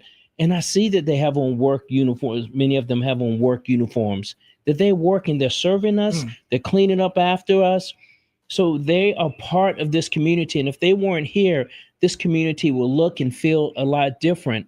Well, if I didn't do that particular volunteering, I think that will maybe a disconnect. Yes. Yeah. It allows me to make better policy, not perfect because I'm not, but I understand what the residents were saying. And to sort of close out on that topic, I think ultimately, and maybe I'm naive, Razor, but I think ultimately people just want some assurance, right? Of that there are alternatives, like other than the criminalization for being homeless, right? Like that, so, can you answer that? Yeah, that came up clear. And so this is really difficult work. Sometimes I long to get back on the school board, but as I hear in some of the discussions they have, and maybe not, but this is tough work. This is tough work. The spectrum of homelessness, the reasons for it is varied with each of those 240 individuals. So I can tell you, I wish I could share more, but we are actively working on a solution that something like that will not come up again if we don't have an alternative. We're working on it. Of course, I mentioned at this council meeting, no one wants it in their neighborhood. And so right now we had looked at putting talking about shelter. A shelter. I'm sorry. A low barrier or no barrier shelter. I'm learning about high barrier, no barrier, low barrier shelters. 2 or 3 years ago, I just knew of a shelter. Right. Now I'm learning, getting down into the weeds. And so, and I understand people different concerns, and we're trying to address it. And I figured that if I make a decision that no one is happy with, then I probably got it about right. That's right. That's right. Because no one can please. I can't please everyone. Yeah. So we are here with Charlottesville City Mayor Juandiego Wade, and so that blends right into the next part of the housing conversation, which is talking about affordable housing and development thereof, right? And I say that because part of the issue that folks are seeing with Charlottesville being affordable, and or the risk of being overdeveloped is the same when you talk about where can the shelter go, right? So as you said, there's unhoused folks that come to Charlottesville that aren't from Charlottesville. They come here, for the opportunities thereof, and they're, it's better than being in a rural area. You see that nationwide, right? Folks would go to the nearest city, if they're unhoused because there's more resource. So that being said, has there been talk? So same regards of unhoused, when we look at potential available housing in general, like for residents as well in our surrounding areas. So the shelter, for instance, are there talks with Albemarle? If we're seeing an influx, I think I saw an article about an influx from even Greene County of folks who are coming here unhoused. So are we talking with surrounding counties to try to solve these issues? Yes, we are having that conversation on a regular basis. But I can tell you right now with a high degree of confidence that if it's going to happen, it's going to have to be within the city proper. Why? Okay. I'm an elected official in the city of Charlottesville. Gotcha. Okay. Got you. Now, and so we just had Miss Joy Johnson on as well in regards to public housing and some developments that's coming through. Can you give us your take on how the citizens are being involved in these development conversations, and particularly their representatives, right? Because we have the AHIPs, we have the PHAR, like we have these groups like that are here to be vocal and to make sure that their neighborhoods are being respected as Charlottesville develops. So what can you tell us about the folks that, the proposal right now for some student housing, some more luxury housing, which in general is not affordable, and that's being sort of petitioned against. Right. So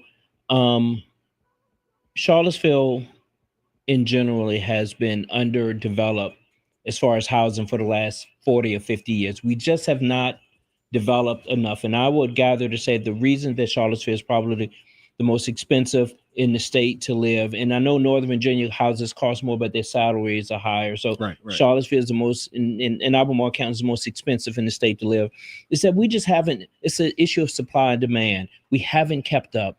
Most places in Charlottesville are like my lot. It's one house, one parcel. Mm-hmm. It's probably the capacity with for many parcels to build more. And so that's why we came up with the zoning ordinance, big zoning ordinance that we changed. It really looked at the entire 10 square miles of Charlottesville to say, how can we increase density? Because we want more development, because we believe that will have an impact on housing, because we need more housing in general, more housing type, whether it's condos, whether it's duplexes, triplexes, quadplexes, apartments.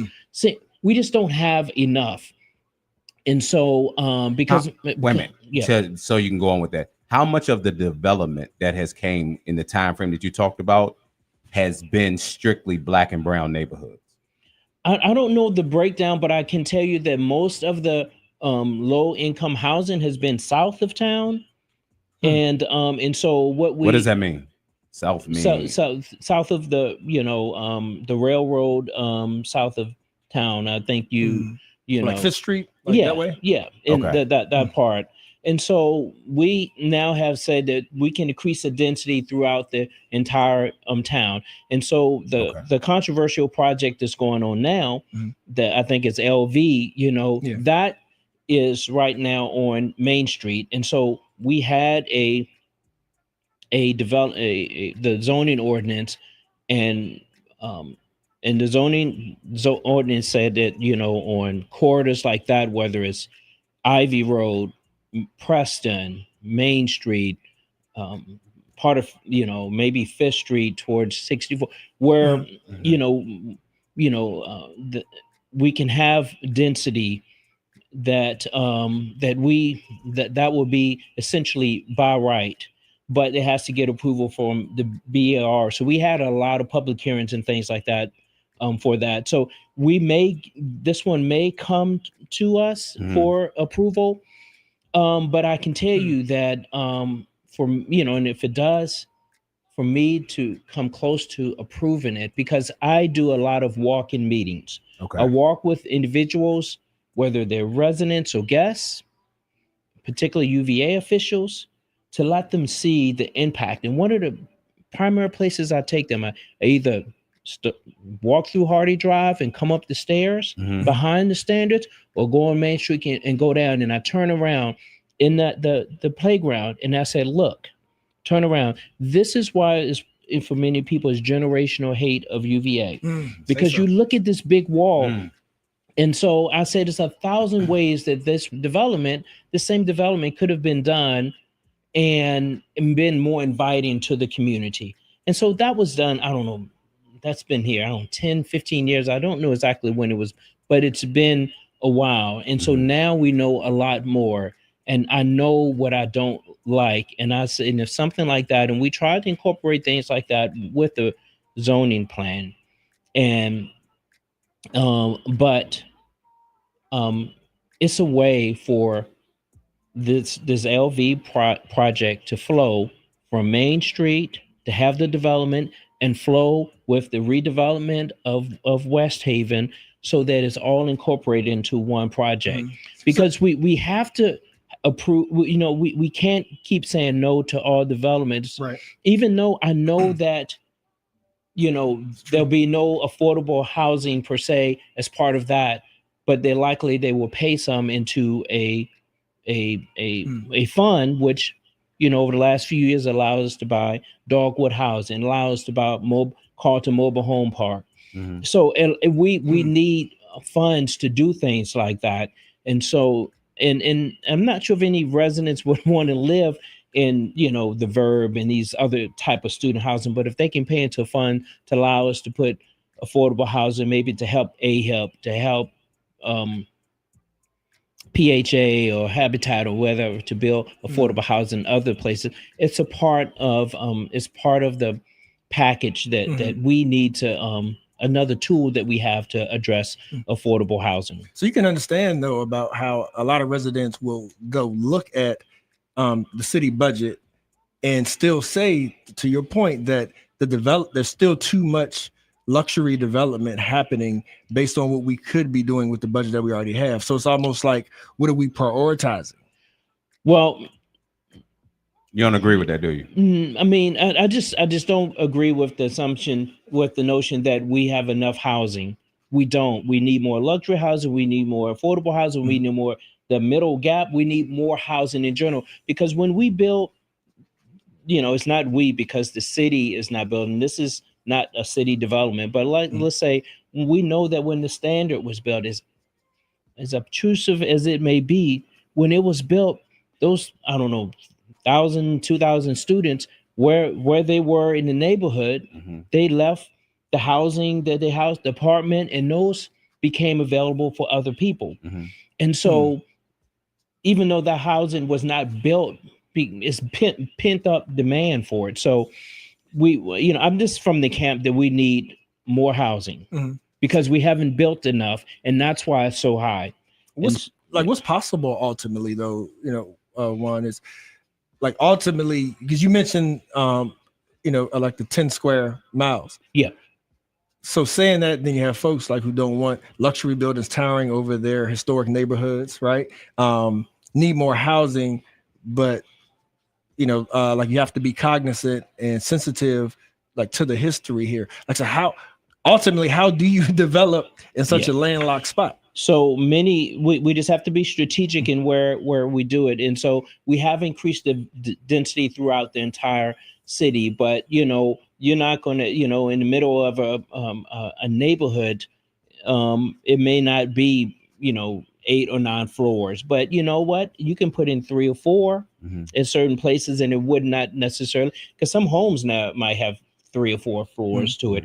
It may be more. And I know people are concerned about the infrastructure, but we're making it more dense, and will be more transit. People, they won't have to drive to go to the grocery stores and things like that, because we're going to have those things closer. We're not there yet. Really, this may be, it's only been 1 or 2 projects that we have had since the new zoning ordinance has been developed. So people really, it's the most probably progressive zoning ordinance in the entire country. We're on the cutting edge thing that we're doing here. And so people, you really want to analyze it to make sure that an investment, because now what I'm hearing from from the investment development world is that because of the tariffs and things that they just don't know, like 6 months from now, because of what's happening in Washington, in the uncertainty there, what impact that's going to have on me purchasing steel 18 months from now. Would I be able to get that a lot of our wood come from Canada? We're not, things are not going so great between the United States and Canada now. And so all those things have been kind of chiming and working together. And so now it's a new things have started. I mean, they need to kind of get recalibrated, if you will. And every time they say, okay, this is the new, things change again. So we are trying to do it as well. And of course, we have some people right here in town that don't like what we're doing. Of course, you've heard about us getting sued and things. This is a big change it's a big change. But it's something that we as counselors, we heard from the public that they want more housing or more affordable housing, Right. and we're trying to provide that. Can I ask you a question? But hold up, though, Razor. But I just got to say, it can't be UVA and luxury though. Like, and I think that's the biggest issue with a lot of folks is that like when we develop, it's either for UVA or something that nobody can afford. Yeah, this goes along with Charles's question too. This is perfect. Thank you, Charles. I'm glad you did that. Nobody has really asked y'all this to where I heard. But when people speak on Charlottesville being so expensive to live in, do we wear that as a badge of honor? Like, to live here, you got to be able to pay XYZ. And that amount is being kept up to that protocol, because I only hear it one way is that Northern Virginia costs this, but it's because of XYZ, because to live in Charlottesville, we're the most expensive place in Virginia. Is that considered a badge of honor? So the way I look at it is that it's certainly not a badge of honor in that sense, but in another sense that this is a desirable place to live. And I think that that's something that we should be happy as a community, that people see the way we support our schools, the way we support our parks department, the different activities and things that we have. People want to be part of that. And part of that is the University of Virginia. You can imagine someone came here for school 10, 20 years ago. They now have the ability maybe to work remotely, and they can come back here to a place where they like the schools, they like the parks, it's not as busy. And I know we think we have bad traffic, but compared to other places, so it's not, to wear as a badge of honor. People want to come here, and so they want to come here and live for different reasons. And a big part of that is the University of Virginia. A big part of that is the NJIG, which is in the county. It's our tourists, and it's a lot of different reasons. I think it's because it's part of the birthplace of America. Like you got 6 or 7 of the people in the beginning that live in a 20-minute radius of each other. Not to bring up no scars or nothing, but I mean, certain people felt comfortable to come back here to protest and bring death to the city. So I personally think, because America, regardless of what you talk about the South or the North, everything is the nucleus from here to Williamsburg. Spot on. Now, who do I talk to in the county, Juan? How can I advocate for the city when it comes to convincing somebody to figure out how to bring recreation for the children, for the youth? We don't need another Starbucks. We don't need another Wawa. Is this thing on? we don't need none of those chains. The kids need, right? County, y'all got the space. Who can we talk to, Juan? Because we somehow we got to work that thing out. And it's not just a city issue. That's what blows my mind. It's like, to be within the Charlottesville vicinity, the families that are moving here, even the ones that are well off, want recreation for their families and for their children. And to be Charlottesville, it just blows my mind how we don't have more. Yeah, I've heard this frequently. Right in Fredericksburg, this is a place called Funland, or it's a place like Dave and Buster's. Come on, county. So we can take care of that with our through Parks and Rec. We don't get into commercial as a locality. We're not a developer. We have zoning for it. If they, if someone sees the financial need, or if they put their financial plan together and said that it can be profitable here, if I think that why wouldn't the city do it?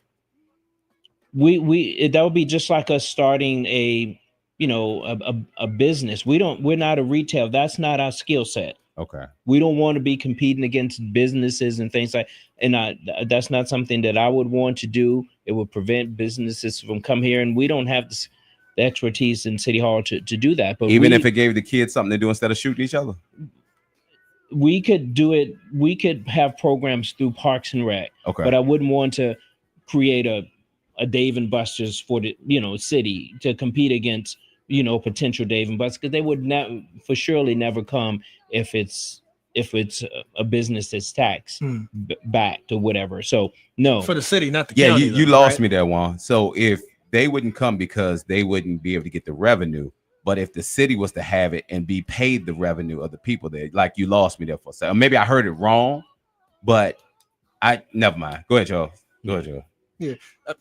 Like, so again, I think ultimately it's that handshake we were talking about before, though, right? Yeah. Like city is tied to to some extent, right? Because city hands are tied. At some point, development is development, right? Like in but we are speaking with Mayor Wade. So before we take a break, Juan, and we switch it over to more of happy things. Well, policing. I don't know how happy policing. Oh is. Lord! But before we do that, though, what can you impart on us in regards to why Black neighborhoods get targeted? In particular, people are talking about a potential new water pipeline, right? And like that's just one example. Like we see Black communities, even over in Fluvanna that we had on our last show, it's low income Black communities where they want to put a gas power plant, right? And we see it time and time again, to where when things like that happen that are environmentally questionable, it tends to be communities of color. So what can you tell us about that potential pipeline and the options for it? We don't have no value. You don't have black neighborhoods have no value to the people that's bringing it here. I'm not saying that we don't have none as people. That'd be crazy on my behalf. But it's the truth is the truth. So I'm gonna take you off the hook on this one, Juan. No. I think that this has come to council a few times. I see it as being the most the direct route. I think that our need for a stable water supply is imperative as we look at what's happening in the environment, and I think this allows us to do it the quickest way. And I have talked with staff and Sam at length, and I'm comfortable with that. It's only going to be a small length at a time that's done, and some of it is going to have a negative impact on communities of color, communities that when I was a student, I lived in. As a matter of fact, and I tell people that I lived at the corner of Cherry and Roosevelt Brown Boulevard. It wasn't called that when I was there. Right behind the corner restaurant. I lived in that neighborhood when I was a graduate student, and I recall this discussion. This was from 88 to 90 that it was written up in the daily the Cavalier Daily that certain it wasn't Uber like they have it now, but restaurants and things would not deliver to the community, because it's a community of color. And we know that has changed now because it's become much more diverse.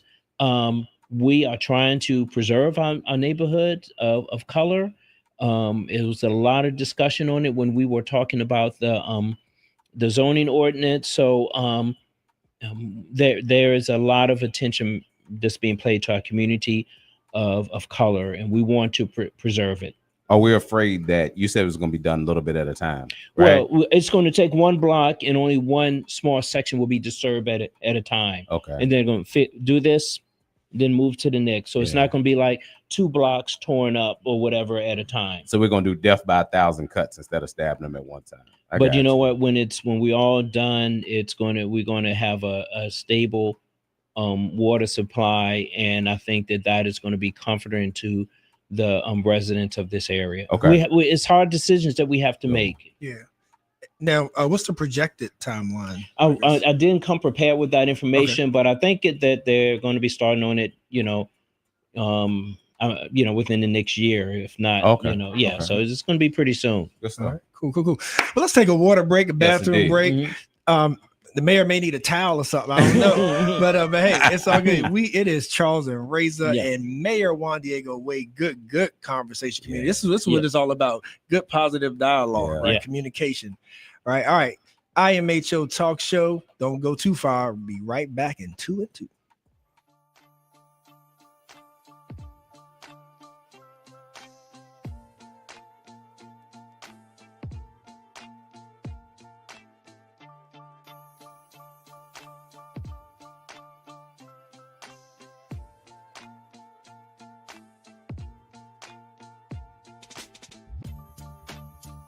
We live in a society in which structural racism is a very real thing. We are all dealing with that in every aspect of our lives, and the media is a reflection of our community. Historically, black people have been portrayed a certain way in the media to justify normative assumptions around political and social issues. More black people behind the cameras, in front of the cameras, more producers, more people of color produce.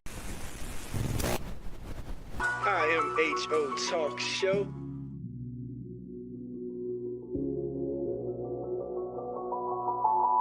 Sir Charles, Miss Max, Razor. You're listening to In My Humble Opinion with Maxilia Robinson and Charles Lewis, only on 101.3 Jams.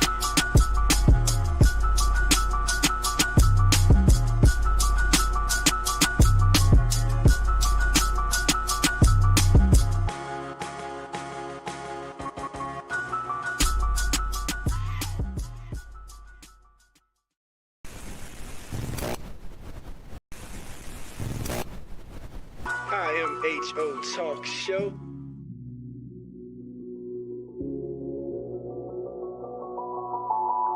Sir Charles, Miss Max, Razor.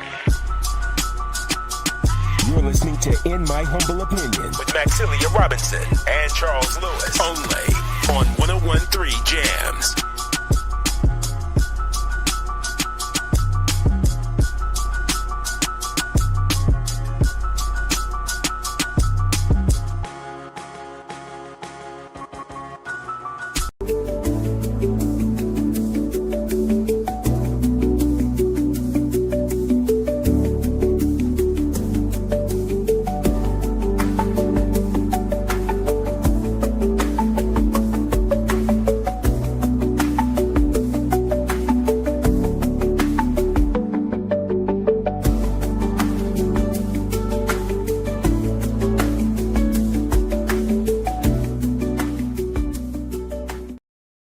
Back like we never left with none other than Mayor of the great city of Charlottesville, Juandiego Wade. Always appreciate good brother Juan Wade being here with us. And it's been some heavy talk, but I believe it's been very constructive, right?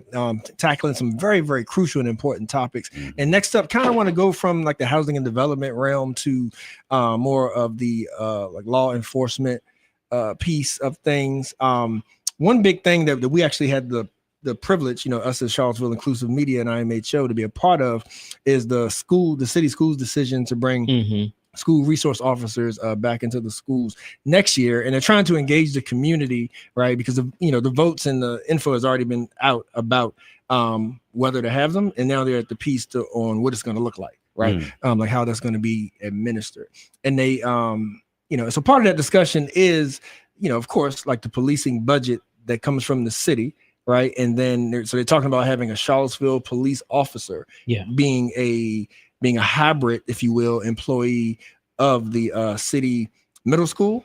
I think one at the middle school, they said, and I believe like two at the high school. All right. So you're talking about potentially 3 police officers.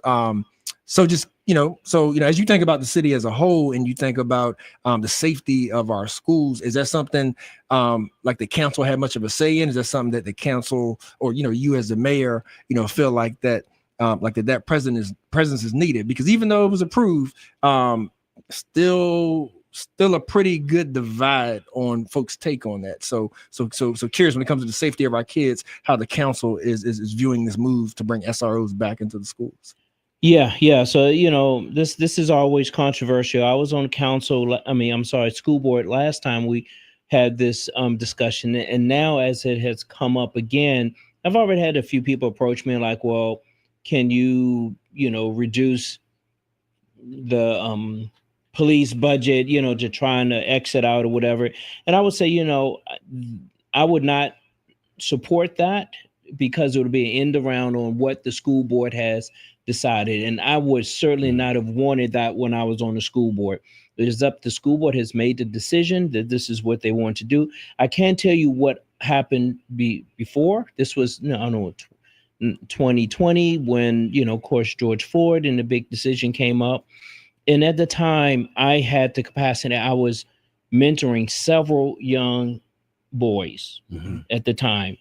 And I have mentored probably hundreds over the last 30 years. And I reached out to a few more. And I asked them a wide range. I talked to them, and I talked to their parents as well. And I said, what do you think about you removing the SRO officers from the school? And at the time, the parents that I talked to, based on the officers that were there, they supported them. They were like, they knew the officers, and they had made a connection. They knew their sons and kids, and they knew that the officers knew whether it was they were having a bad day or not engage in law. And each time is different. And so but it was the school board made the decision not to do it.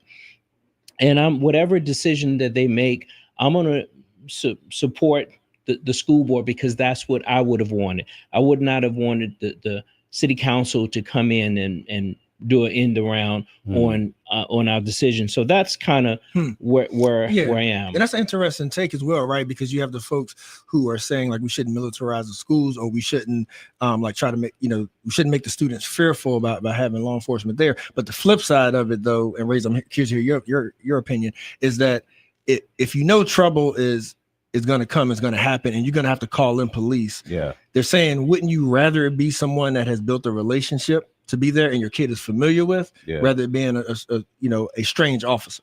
But that's not appeasing to folks who are anti-police.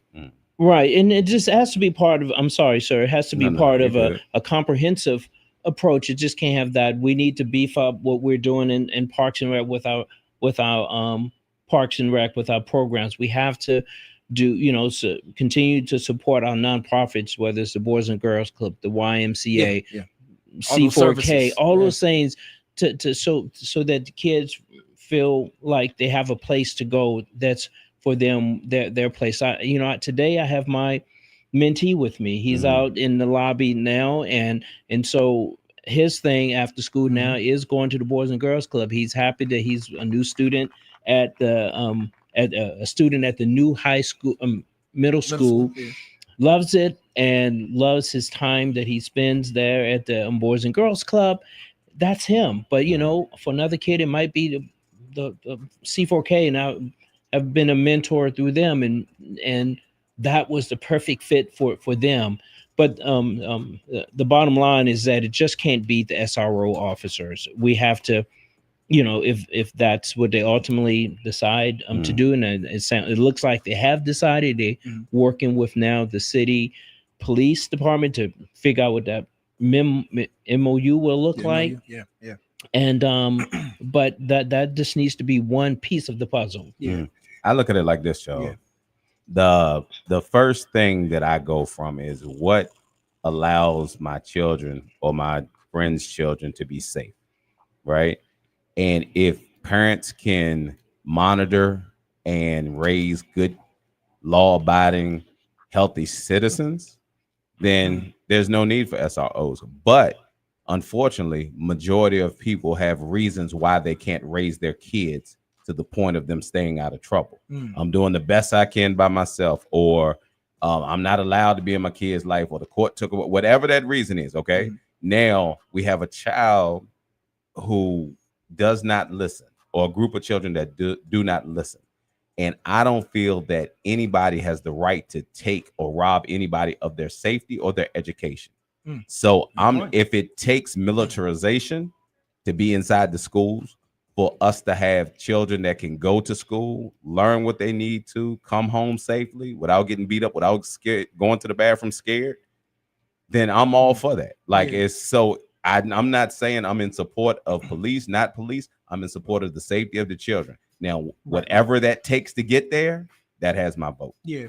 And and we all know that policing in general, not only locally but in this country, isn't serving and protecting in the way like that we wish it would. And there is bad run-ins and incidences between our community and the police. So we know that there's a lot of friction, there's a lot of things broken there. I wish that we can get enough services supported to at some point we would not have to worry about the police being too militarized within our communities, right? But that's going to take partially us, right? That's going to take us supporting each other and our building strong communities once again, right? But in the interim, yes, we still live in a land to where law enforcement is needed. So I can't go as far as just totally defunding and totally anti-police, because we got to fix all that stuff, and we got to fix ourselves first to be able to be self-sustainable and self-protected. But until we fix ourselves, like if two children are going to fight over corners that they don't belong and make everybody else fearful to walk around, lock them up. So to that point, the oversight. There's a lot going on with the police oversight. Mayor Wade, want to get your input on where we are with that. Even the point that people say, how can the city? Maybe let's start here. How can a true oversight board, like sort of have the inoculation of oversight if it's reporting to that police department or to that city that is responsible for the police? Should it be a community group, an independent organization? Yeah, so this is something that, you know, has come up several times since I've been on council, but then another issue will overshadow it, and it kind of goes on the back burner and back. I think it's back getting towards the front burner again. And so, you know, I think this is something we just need to address. I think that now, if we were to kind of start a PCOB from scratch, it may be different, because I think we're in a different place at the time. The last class of cadets that came through the police academy was the most diverse ever, with women, Hispanics, and blacks. And so who was the chief then?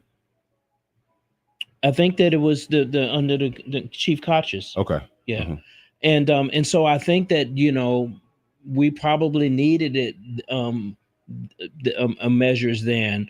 And so we're gonna fix it. We're gonna make it right. This week we're having a joint meeting with the PCOB to try to talk about those things, and get some Tuesday or Thursday of this week. You know, it's a joke now, right? Like, I mean, the way, like, I'm gonna say it, like the way it reports to the city manager and the way it's a joke. I went through it, not to go into my business, but I went through it. It is a absolute joke. Yeah. Okay. Yeah. Okay. Well, we don't want it to be a joke. We know that, you know, when things come up, people want to feel like they have been heard. Yeah. And so we need to fix it. That's, I mean, it's not fixed yet, so I can't tell you, you know, what. And so I haven't had opportunity to really dive deep into this to figure out what the answers are. But I think this week we're going to go a long way to addressing it. And we know that, again, just like the ranked choice voting, just like our zoning ordinance, that eyes are looking at us, because it's not a lot of people that's doing this. We know that it seems like the West Coast, the Silicon Valley, every time we get an executive director, they hire them away, you know, and you know, it's not a lot of localities that's doing this. And so if we're going to do it, we want to get it done right. Yeah. Now, earlier, Razor mentioned a badge of honor. I think one thing that should be a badge of honor is, you know, the news report recently that Charlottesville is second ranked in the state for spending per student. Right. So I think that should be applauded. But at the same time, we still, you know, people are we still have issues. Right. Of course, you could say, you know, it's never going to be perfect. But like when you think of spending that much, like what are some fixes that you see is still needed?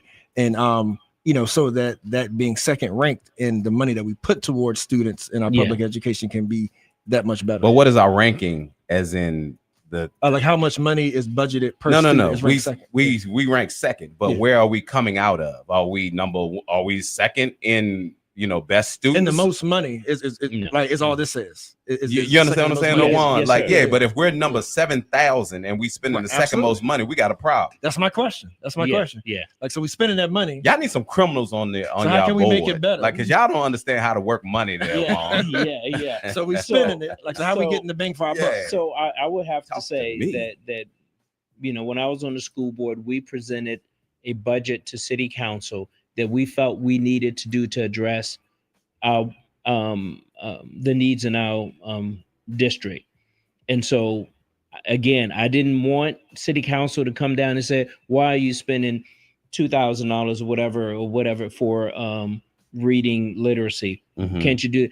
We don't get down in the weeds. That's the school board's job, and it's our job to say, if we support it, we'll pay it. If not, we'll give you, X amount of dollars. And so we have handsomely funded the school board. I have great confidence in the leadership, Dr. Gurley, and the school board.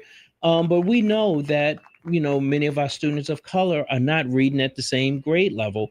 And so we just need to get the right combination of assistance and programs and things together to address those. And it's really difficult to do that. I recall this from my time on council, and for the young people that I mentor and that, I tutor, that it's really difficult to do that. So it's we fund them handsomely because it's difficult work to do, and it takes resources to do it. Thank you, Mayor Wade. And Mayor Wade, we are down to our last 2 minutes, but this is election season, 2025. What do you want the good people to know about where Mayor Wade is at going into this election? What should the people be on the lookout for? What is your plans and goals to see following this November? Yes, or going into this November. Going into. I appreciate the residents giving me an opportunity to serve this community yet for another 4 years. I'm on the ballot in November. There's no Republican or independent on the ballot, so chances are highly likely that I'll be re-elected. And I'm looking forward to continue to serve. And what they will get is someone who I call myself a servant leader. I'm in the community. I understand the issues, and if I don't, I'm willing to listen and act on those what I listen to. I had to take a wide range of ways that I make my decision, and part of it is listening to the residents. And so it's been an honor for someone who was raised and born in Richmond to come up here. It's not a local, but I've been involved in this community for the last 30 years. To be able to serve this community. And I love this community, and it's done a lot for me, and I'm looking forward to serving it for another 4 years. Awesome. Very well said. Best of luck to you, sir. Thank you. And thank you once again for joining us. Thank you. Mayor, that was Mayor Wade with Charles and Razor, IMH show. Hey, we're gonna let the people dance out from that Razor to a little Jerusalem. Give it to him. Give it to him. And we're gonna be right back next hour with our sister Nicole Hawk, owner of Heart and Fitness, and talking about all that she has going on. Stay tuned. Don't want to miss it. Nicole.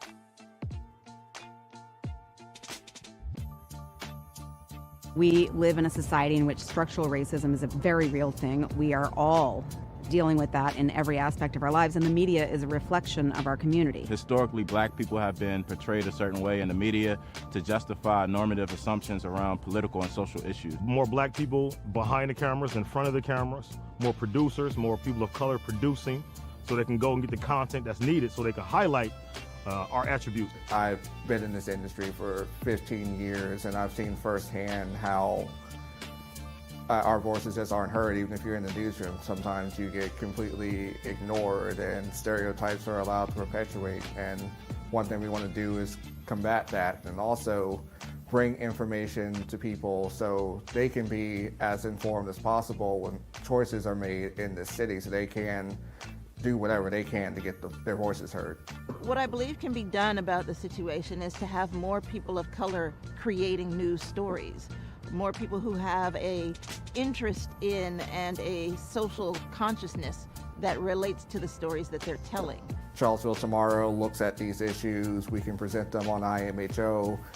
Vinegar Hill Magazine can take that a step further, and just together we can just make this thing that can be an example of how we can change the media landscape, how we can be more inclusive to get these voices in, to get these people heard. That's just one thing that doesn't happen in so many places, and it's a shame. We think we live in a society that's very progressive, and we're talking about equity and diversity and inclusion and all these things. Still, the way that black people, and I would say, and I would argue especially black men, are portrayed by the media is incredibly dangerous, and you've seen the sort of tangible violence that it's led to over the past year.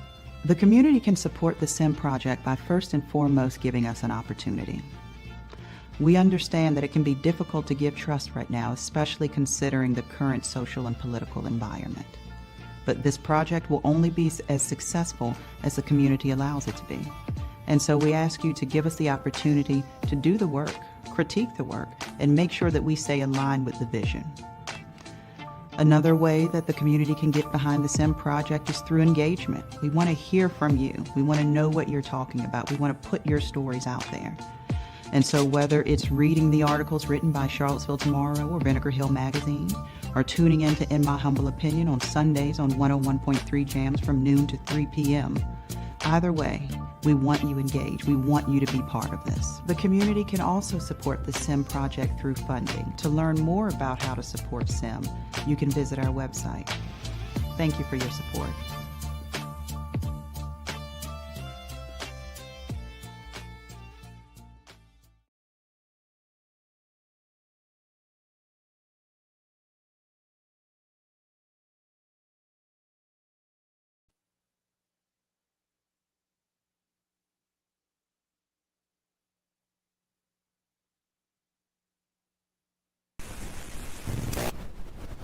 I am HO Talk Show.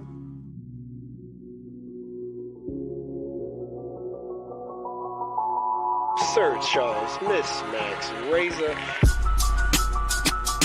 You're listening to In My Humble Opinion with Maxilia Robinson and Charles Lewis, only on 101.3 Jams.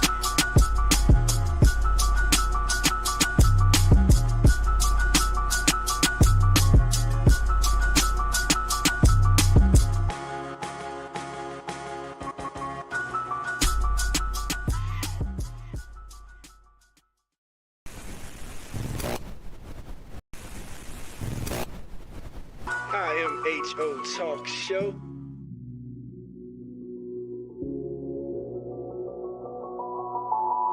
Sir Charles, Miss Max Razor. You're listening to In My Humble Opinion with Maxilia Robinson and Charles Lewis, only on 101.3 Jams.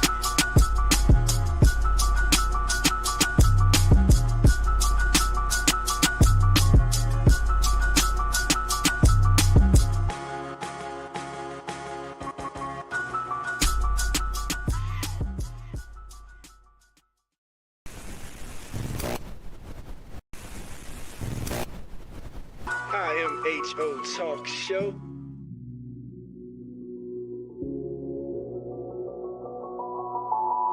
Sir Charles, Miss Max Razor.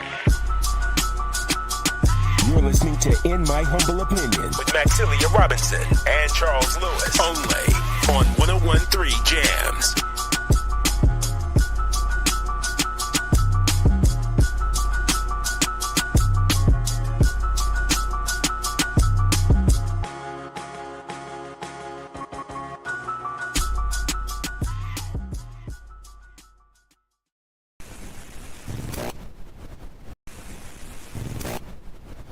I am HO Talk Show.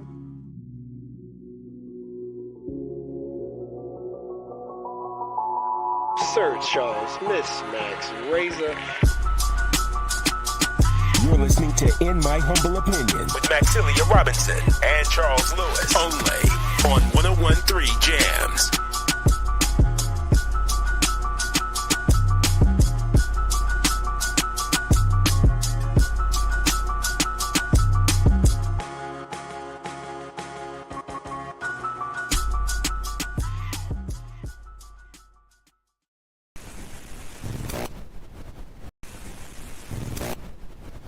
I am HO Talk Show.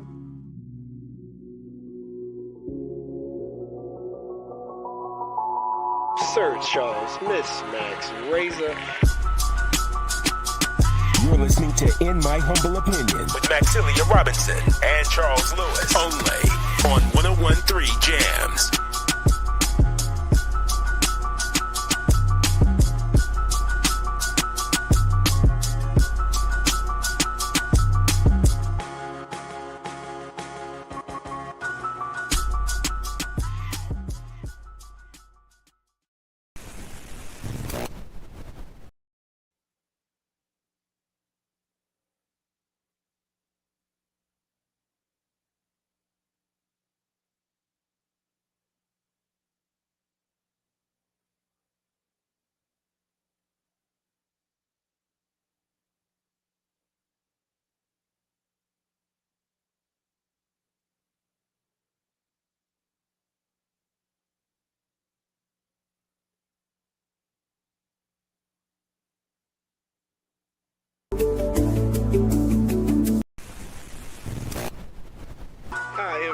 PHO Talk Show.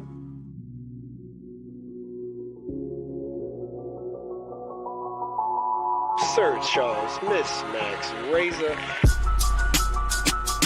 You're listening to In My Humble Opinion with Maxilia Robinson and Charles Lewis, only on 101.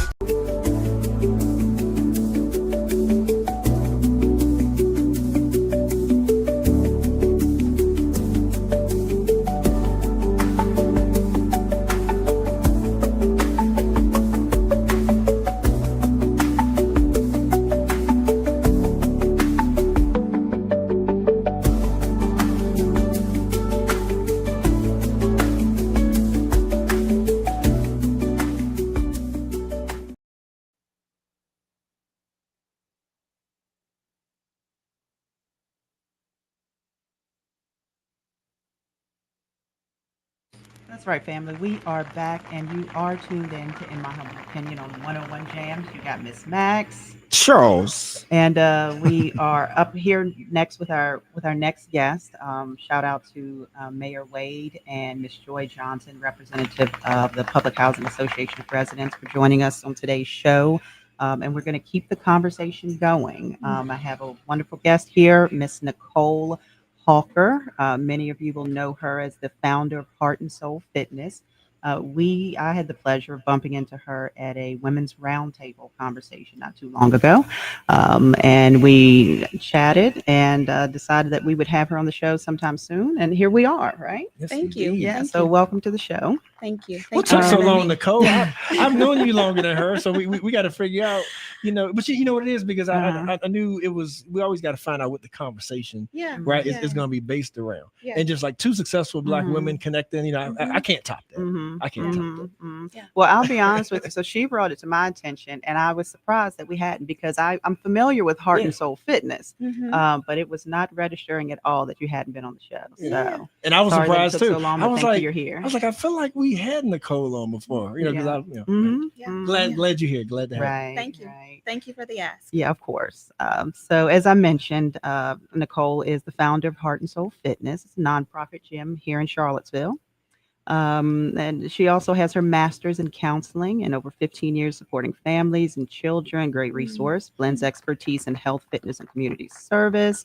You're a certified trainer. Yes. Okay, good Couple for you. different- Couple certifications. Yeah. Fitness instructor, yoga teacher, an international speaker. Mhm. Okay. So you are comfortable right now. You were talking about having not did radio too many times before, but this is your element, right? Also serves on the Charlottesville Chamber of Commerce. And is an active member of the Charlottesville Alumni chapter of Delta. Okay, Sigma Theta sorority. I know you got some shout outs. Okay, incorporated. Okay, so look, I have to ask, because my daughter happens to be a Delta. So you have a line name, is that right? I do. You do. We can, do. can you? So you don't. So my daughter's line name is Ultimatum. That was the Okay. name that was given to her when she pledged. Yes. Do you have a name? Can you say it on air? I was about to say, are you supposed to say? Are you supposed to Are you out not her? supposed to say it? At this point, I'm gonna say it. Okay. So I actually have Say two. it. Say it. Say it. So one is the Inquirer. Okay. And that is because I have a question. Uh-huh. You are not going to lead me into the wilderness, and I okay. not know Okay. a little bit Right. of what's going to happen. Okay. And then the second was Prayer Warrior, All right. because anytime there was an opportunity that we needed to pray for something, or there needed to be something prayed for, Mhm. I'm going to pray about it. Yeah. And so those were kind of the Nice. two that were given to me. Wow. All right. Thank you for sharing. Yeah, thank you. So yeah, I've kind of introduced you formally, but I want to give you the opportunity to introduce yourself and just share with our listening audience who you are, how you got started in this journey of Heart and Yeah. Soul Fitness. Okay. So thank you. I am Nicole Hawker, and I am the founder and executive director. Okay. And I would say that this journey actually started in 2012, Okay. long before I moved back to Charlottesville. Mhm. So I am a Charlottesville native, went to the University of Virginia, met my husband there, we moved away. Mhm. And then while I was a mom, a foster parent, a wife, doing all of those things in 2012, Mm-hmm. I was also sitting on the couch. I was not very active. I wasn't moving. If someone said, hey, I need you to walk across the street to get something, Mm-hmm. in that moment, it would have been, well, why don't they just bring it to me? I don't Okay. need to go get it. Okay. And so in 2012, a friend of mine invited me to a gym Mm-hmm. in Seymour, Tennessee. Okay. And she said, hey, you're going to come to my grand opening. And I was like, I don't need to do that. But I went to this grand Okay. opening, and they were lifting weights. They were flipping tires. And I was like, this is different. Mm-hmm. It wasn't just your typical 8-count dance class. It wasn't, the repetitive movements. It was, we are learning truly how to move our bodies. Okay. And 1 year later, I became a CrossFit coach. And so if you're familiar with the world of CrossFit, Yeah. that is lifting and cardio, all of those things kind of put together, Mhm. functional fitness. Mhm. And from 2013 to 2016, I did some kind of personal training, again, while I lived in Tennessee. Mhm. And then I moved back to Charlottesville, and I was looking for that same type of community. Okay. And I was able to find that in some places, but it just wasn't what I had when I was in Tennessee. Mhm. And so then I started going through and thinking about, how do I develop this community? And Mhm. one of the things that I started to do is I went through the CIC program, Okay. the Community Investment Collaborative. And in that moment, it was more of, I'm going to have this personal training business. And so Mhm. why not go through this program? I'll be a personal trainer. I'll kind of create some of that community. But in the meantime, I was also a social worker and / therapist. I have a background in counseling. I've spent many years as a counselor, social worker, and that's really what I was doing. Mhm. And in 2022, I feel like I've kind of jumped all over the That's place, all right. but keep up with the timeline. Mhm. In 2022, I was burnt out. I was a social worker. I was a foster care and adoption supervisor. And when I say burnt out, I was burnt out to the Mhm. point of, as a social worker, as a case manager, I didn't care what we did, but Mhm. Friday I was going home. Mhm. And whatever y'all had planned, figured out for the children, figure it out, because I'm going home. Mhm. That's how burnout I was. Yeah. And at that time, one of my sons was getting out of the military. He was Okay. getting out of the Navy. And he said, Mama, why don't you do something different? And at that moment, it was, how do you do something different? You're turning 50. Mhm. I was going to be 50 years old that winter, and I was, again, burnt out. Mhm. And so my son, he said, you just do something different. You Mhm. figure out what it is that you truly enjoy. What are you passionate about? And do that. Okay. And because I loved working out, because I loved supporting and mentoring other women, it was, okay, how do I marry what I'm doing from a counseling and social work perspective, which I also enjoyed. I was just burnt out, but I also enjoyed lifting weights. Sort of kind of enjoy running. But it was, how do I bring those two things together? And so sitting with my husband, sitting with my adult children, it truly became, how do we bring these two things together? And but then not only how do we bring them together in a way that makes sense for me, how do we bring this together for this community? Yeah. Right. I am a native of Charlottesville. I grew up 10th and Page. I Okay. grew up going to Prospect. I had family who lived in Garrett Square. I had family who lived Hardy Drive. And so it also then became, how do I bring these communities together? But one thing that I also knew is that CrossFit per se and functional fitness types of gyms, your boutique-ish type of gyms, are not accessible to Black and brown women. So how do we make this accessible? And that's where becoming a nonprofit also came in. And so we set our organization up as a nonprofit. We are a functional fitness gym. We're in the heart of Charlottesville, and we are doing functional fitness work that includes weightlifting and cardio. And there's a lot of mental health that goes along the way. Yeah, that's a story. So yeah, so that's the long and short of it. So yeah.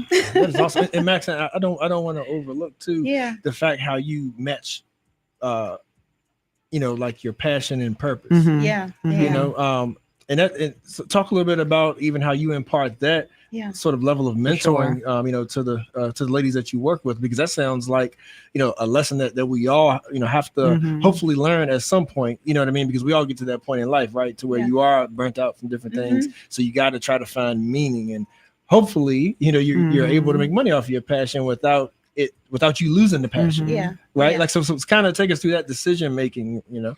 I think a lot of it, I mentioned early on one of my line names being prayer warrior, and everything that I do, I try to kind of bathe in prayer. And so figuring out and kind of navigating what am I passionate about requires spending time saying, okay, God, can you help guide and direct that? Because I think that we can be passionate about things and we can look for purpose, but if it is not truly what we are designed and created and gifted to do, it's not going to last. For sure. And so for me, it is more about understanding what is my true gift. What am I truly passionate about? What am I truly gifted and created to do? And those are the things that I'm going to run after and do. And I think those are going to be the things that God will then take and flourish into to kind of elevate and move forward. And so it's really understanding it. You can be, there's this saying that you can be, oh, now I forgot it, but I'll come back to it. But it's just that concept of that you can be passionate about some things and purposeful about some things. But if those aren't truly God-given passions and purposes, then they're going to be very short-lived. And so it's truly about looking at what am I passionate about, but is that something that God has called me to? Yeah. Right. Beautiful. Yeah, definitely a jewel there. And you preaching to me actually. But seriously, taking the time to be quiet with yourself and figure out what things are truly my passion. Now, how do I marry those things? And I like how she mentioned that nonprofit piece too, right? Like, is that element of your business, right? Is, like kind of gives you that wiggle room, kind of gives you that free space, to move in different ways. It's free space, but I'll be honest with you. Operating a nonprofit is not for the faint of heart, because there's not always enough. There's, there are those seasons of grant writing, which is always, ongoing. There's space for grant writing. There's space for reaching out into our community and asking for money. And that's not something that I'm comfortable or passionate about. But we had a fundraiser yesterday at the gym. But it's looking at how do we get creative and raising that support as a nonprofit. Yeah, may I ask another question too about the business, Max? It's as far as the location, because something that you said stood out to me, and and out of all the times like that I've heard your pitch about Heart and Soul, like that never clicked until you just said it today about how being from the community and wanting to bridge those gaps of making that service accessible, right? While at the same time, we've been talking all day about development in Charlottesville, how it's unaffordable and blah blah blah. Was that purposeful, that of where your location is? I would say it is definitely, it was purposeful in that God knew, because when we set out looking for space, I was looking at any available empty building possible. And when I say any available space, we were all over Charlottesville looking. If it had a for sale sign or for a rent sign, for a lease sign, I looked at it.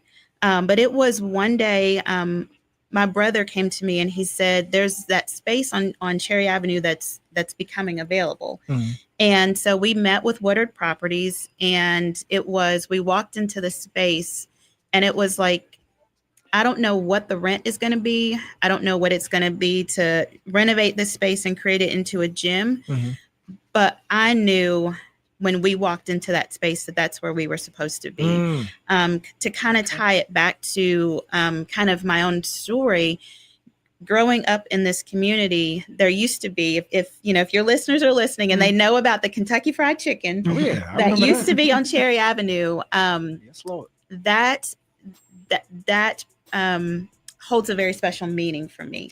As I mentioned a little bit ago, I'm now 50 plus, but my father passed away when I was 10 years old. And the last tangible memory that I have of my dad is we went to that KFC to purchase those little strawberry shortcake cups. And so that area of town holds a very special meaning. And my grandmother lived in Prospect. We would go to Tonsler Park a lot.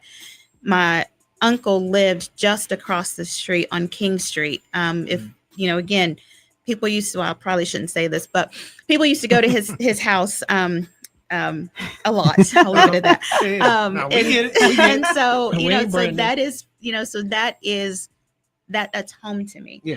And so to be on Cherry Avenue was essentially a homegoing. It was, this is kind of God saying, moving me back into a place that was, this is home. Gotcha. Thank you All for right. Yeah.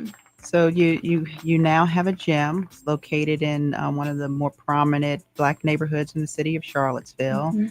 Time to get people motivated and moving to join and be a part of it. So I could relate to some of your story in terms of when you said back in 2012 you were just like on the couch and wasn't moving very much. No. Admittedly, I have not been to the gym in a year. Okay, we gotta change in that. a year. We have to change that. Don't feel like going in the morning. Too tired to go in the evenings. And I'm sure there are a lot of people who can relate to that. So I think I want to kind of shift the conversation, if you will, to the health and wellness piece of all of this and what we should be doing. So I think a lot of it too is, what happened for me, and I think what happens even when I talk to some of the men and women who now come to our gym, is they had to figure out and connect a why. Because I think it's very easy for us to say, I haven't been to the gym. I have no desire to go to the gym. But we need to figure out, well, what is it that will kind of wake you up and motivate you to get there? Okay. I'm not a morning person. I do not enjoy getting up at 6 a.m., but I have a 6 a.m. class 5 days a week. Okay. Most of my individuals who come to 6 a.m. are not morning people. But the reason that they get up and come to the morning class, to the 6 a.m. class, is they've figured out why they need to be there. Okay. And part of that why is they have found community and they have found accountability. And if you can get those two things, that is what's going to help you kind of get out of this, I haven't been to the gym for a year. Not to kind of, I'm not going to name other places, other bigger place gyms, but I've had people say, I've gone to this place or I've gone to that place, and there's nothing that kind of holds me there. I can go to a class of 60 people and not really know anything about the instructor and not feel connected. I go into this other place and there's not really a coach. There's not anyone that's telling me how to use all of this very lovely equipment. Right. And so you need to have that community, and then you also need to have accountability to be able to get to coming in, whether it's the 6 a.m. or coming in the evening. And so once you can kind of work on those two, as my folks will say, I'll be back tomorrow. Okay. You'll be back tomorrow. Okay. And that's what Heart and Soul offers. So family, we are joined by Nicole Hawker, founder of Heart and Soul Fitness. And we are just talking about your business and what it is you offer us. So community, relationship, connection. Yes. And that, can help to push a person past their comfort zone or to motivate a person when they're trying to do something that is maybe new to them or not necessarily a habit or routine, something they even care to do, right? Exactly. Oh yeah. So just a couple things that we've also accomplished in the past couple of weeks. I'll tell you about two big things that have happened just in the last 2 weeks. Okay. Yesterday, we had an opportunity to have our very first deadlift expo. Okay. And so essentially that is individuals have been working on deadlifts. That is a pretty simple, basic weightlifting movement, but it does require some technical skills to kind of not hurt yourself and be able to lift a lot of weight. And so yesterday we had quite a few women who were able to lift well over 150, 175 to 215 pounds. Oh, wow. Okay. If I had asked those women 6 months ago, can you lift 100 pounds? They would have laughed in my face. But now they laugh with joy and excitement because, like I said yesterday, many of these women broke that 200-pound barrier. And so they are able to kind of see themselves as very strong women. The second thing that I kind of want to really highlight is we had an opportunity to have 26 women complete the Charlottesville Women's 4-miler 2 Saturdays ago. And again, 10 weeks ago, some of those same ladies, when they came in to start our training program, when I said, we're going to walk/run a half a mile, some of those ladies, again, I can't do that. I've never done that. And I'm like, that's okay. You have 10 weeks. And so we went from some of these ladies walking barely a half a mile to now walking/running 4 miles, and now asking me what's next. And so so those are the types of things that I think we're accomplishing, is that we're getting people to the point of seeing that they are capable of doing so much more than they thought they could. And it doesn't take that long, especially, again, if you have the right community and the right accountability. Love it. All right, I know that we need to take a break, but yes, I'm curious to hear about how their fitness regimen translates to their personal lives. Maybe we can touch on that a little bit when we come back from break. Okay, stay with us, family. We'll be right back. IMHO Talk Show.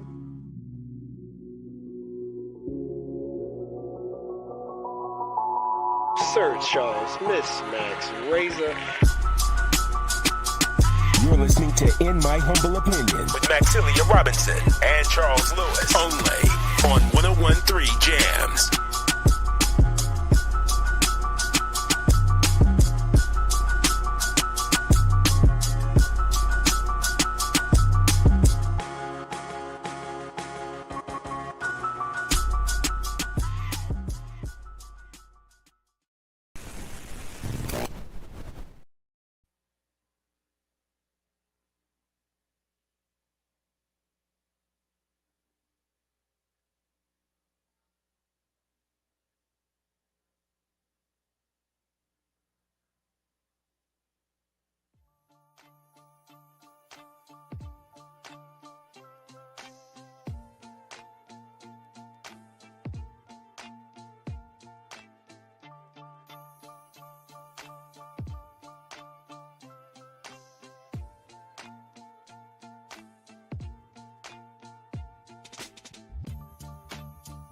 We live in a society in which structural racism is a very real thing. We are all dealing with that in every aspect of our lives, and the media is a reflection of our community. Historically, black people have been portrayed a certain way in the media to justify normative assumptions around political and social issues. More black people behind the cameras, in front of the cameras, more producers, more people of color producing, so they can go and get the content that's needed so they can highlight our attributes. I've been in this industry for 15 years, and I've seen firsthand how our voices just aren't heard. Even if you're in the newsroom, sometimes you get completely ignored and stereotypes are allowed to perpetuate. And one thing we want to do is combat that, and also bring information to people so they can be as informed as possible when choices are made in this city, so they can do whatever they can to get their voices heard. What I believe can be done about the situation is to have more people of color creating news stories, more people who have a interest in and a social consciousness that relates to the stories that they're telling. Charlottesville Tomorrow looks at these issues. We can present them on IMHO. Vinegar Hill Magazine can take that a step further, and just together we can just make this thing that can be an example of how we can change the media landscape, how we can be more inclusive to get these voices in, to get these people heard. That's just one thing that doesn't happen in so many places, and it's a shame. We think we live in a society that's very progressive, and we're talking about equity and diversity and inclusion and all these things. Still, the way that black people, and I would say, and I would argue especially black men, are portrayed by the media is incredibly dangerous, and you've seen the sort of tangible violence that it's led to over the past year. The community can support the SIM project by first and foremost giving us an opportunity. We understand that it can be difficult to give trust right now, especially considering the current social and political environment. But this project will only be as successful as the community allows it to be. And so we ask you to give us the opportunity to do the work, critique the work, and make sure that we stay in line with the vision. Another way that the community can get behind the SIM project is through engagement. We want to hear from you. We want to know what you're talking about. We want to put your stories out there. And so whether it's reading the articles written by Charlottesville Tomorrow or Vinegar Hill Magazine, or tuning in to In My Humble Opinion on Sundays on 101.3 Jams from noon to 3 p.m., either way, we want you engaged. We want you to be part of this. The community can also support the SIM project through funding. To learn more about how to support SIM, you can visit our website. Thank you for your support.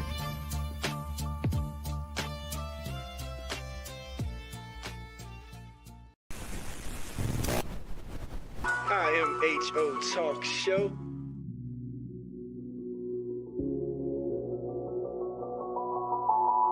Sir Charles, Miss Max Razor. You're listening to In My Humble Opinion with Maxilia Robinson and Charles Lewis, only on 101.3 Jams.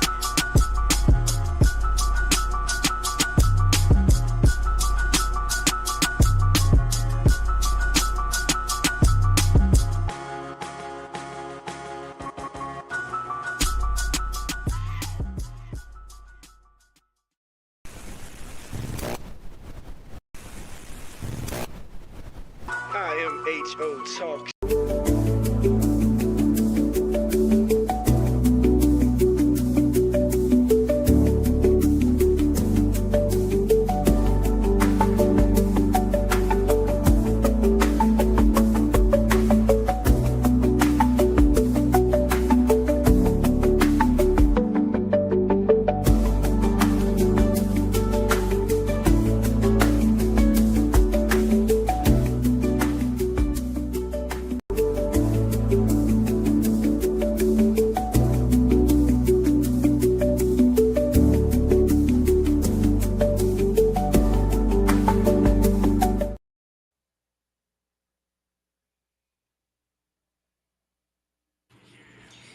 IMHO Talk Show, Sir Charles. It's Max. Sitting here talking to none other than Mrs. Nicole Hawker of Heart and Soul Fitness fame, amongst a bunch of other things, as we are getting the intel on today. Great story of a local businesswoman involved in so many things in the community, Miss Max. Right. I think we left off, as Charles said, thank you for joining us today. Yes, but thank you. We left off the last segment with a reference to how health and wellness, exercising regularly, translates to confidence in your own personal life and endeavors. And I was hoping that maybe based on your experience running the fitness center, that you could speak on that a little bit.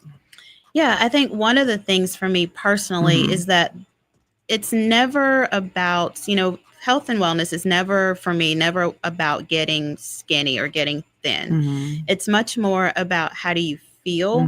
How do you feel in your own body? And so for me, for a lot of the women that I work with, coming in and whether it's lifting weights or running, walking, whatever the activity is, that it is helping them to build confidence within themselves and to be able to just to know that they are capable of being strong and to do things that maybe they didn't think that they could before.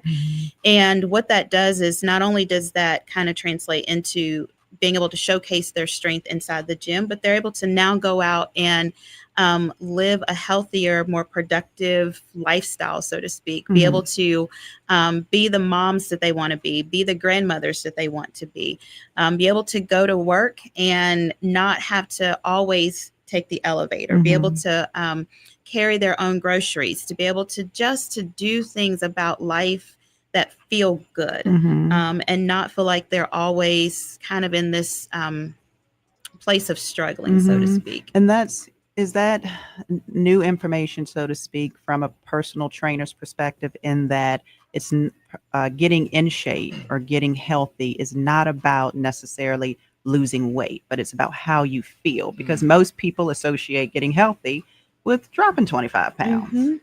I think that it's not necessarily new information. It's much more of a paradigm shift that I think is happening within the fitness realm, fitness professionals. There are still fitness professionals across all spectrums. And by that, I simply mean like black and white. Yes. I think from a general, just to be more general, I think there are individuals who would say, to be fit, to be healthy, you have to be a certain size. But that's not truly the case. I had an opportunity to go to a wellness conference. And one of the things that we were talking about is that it's much more about having a better quality of life. And that better quality of life can be substantial for someone at a size 12 or a size 22. I know of very strong women who have an incredible quality of life who are not what society would say are supermodel skinny. And so it's much more about having a better quality of life, health and wellness, having a better mindset, being at this place of where mentally you are sharp. And again, that's not equated to a size or a particular body type. It's much more about how are you feeling about life and how are you able to navigate life. Good information. Want to take it back to something Charles had mentioned, maybe even on break, and talking about that burnout, how we get there and then how we come out of it. And you definitely mentioned it in your introduction story. So, which is always surprising to me when someone who is in counseling or works in the mental health field allows themselves to reach that point, because you know best not to do that to yourself. Well, and I think that's because we know how to help other people. Like we go into the helping profession because we have a desire and a know how to help others. The problem is, and they tell us this, you know, as we're kind of going through our training, is don't forget about yourself. We all know when you get on the airplane, you're supposed to put the mask on yourself. If the need arises, you put your mask on and then you put the other person's on. In the counseling profession, we spend a lot of time taking on other people's stuff. We don't spend enough time taking care of ourselves. And so that is where I think in general, not just in the counseling field, but just in general in life, wives, moms, even dads, individuals, we spend a great amount of time taking care of everyone else, that we don't slow down and think about what is it that I need so that I can be a healthy, thriving individual, so that I can take care of other people. And so I think for me, that burnout became when I started to be so consumed with what everyone else needed that I wasn't slowing down and thinking, what is it that I need? And that's where I believe that my husband and my son were like, Mom, it's okay to do something different. It's okay to shift, make that shift and figure out what is it that you enjoy. And I think in general, that's one thing that we all need to do, is we need to slow down and ask ourselves, what is it that I enjoy doing? And then how can I get to doing that thing? And then have other people around you that can kind of help you navigate moving into that joy, or putting boundaries around you so that you can find that joy. Creating it, helping you to create that safe space for yourself, because oftentimes we don't give ourselves permission to do that. Yeah. What are you thinking, Charles? No, what about the fellas? No, but I'm not gonna leave y'all out. No, if I'm not mistaken, like you have sort of transition into also providing some of your activities at the gym too. That does include males, right? So when I opened the gym, because I was kind of thinking through my own lens, my own frame of reference, we opened primarily for women, to be a safe space for women. But as I kind of just look out into the broader picture, the broader landscape, marginalized individuals is where we want our focus to be. And that includes men. There are men who go to some of these other, locations, bigger locations, and walk in and not quite finding that community that they also desire. And so because our focus is on functional fitness, because our focus is on weightlifting, and doing some cardio work, anyone can participate in what we do. And so that's men and women. I would say we're a little bit slower to get men in. Hopefully this will be an opportunity. Men, I'm calling y'all out. Y'all come in and come see us. He looked up like, who? And I think that's where, because what we do is also scalable to the individual. If we have a man who comes in and he is able to lift, 400 pounds on a deadlift, I have the weights for him. He can lift his 400 pounds, just as women can come in and lift their 200 pounds and vice versa. I don't want that to seem sexist or anything, because I know there are women who can do the 4 and men are working their way up from 2. So we want it to be scalable and accessible to both men and women. Yeah. And the other thing I'm thinking too is that, like this kind of bridges into, as your bio eloquently says, how you're also a member of the chamber. as well. And so I know that you like to use your space for more than a gym. Talk about that a little bit as well, about, how you want your space to be a resource that's even more than just working out. Yes. So we are definitely, in general, we are more than just a gym. And how we are kind of connected to that space of being able to be accessible to others. One of the opportunities that we have, that we've put out, is to allow other fitness professionals to use our gym. There's a gentleman who, he has his own business, and he has his own clients, and he has access to our space to be able to work with his clients under his own name. We are not asking him to promote Heart and Soul Fitness per se. We are asking him to promote his own name, his own business. He just has access to our space. So that's one thing that we want to make sure that we offer, is to be able to be a resource for other fitness professionals to use our space. We have opened our space to other community partners who need a space, who, they need floor space. They need a space that has a whiteboard, has chairs that they can come set up in. And again, it's not about coming in so that they can promote our name as much as it is, we just want to be a community resource that folks can come in and use.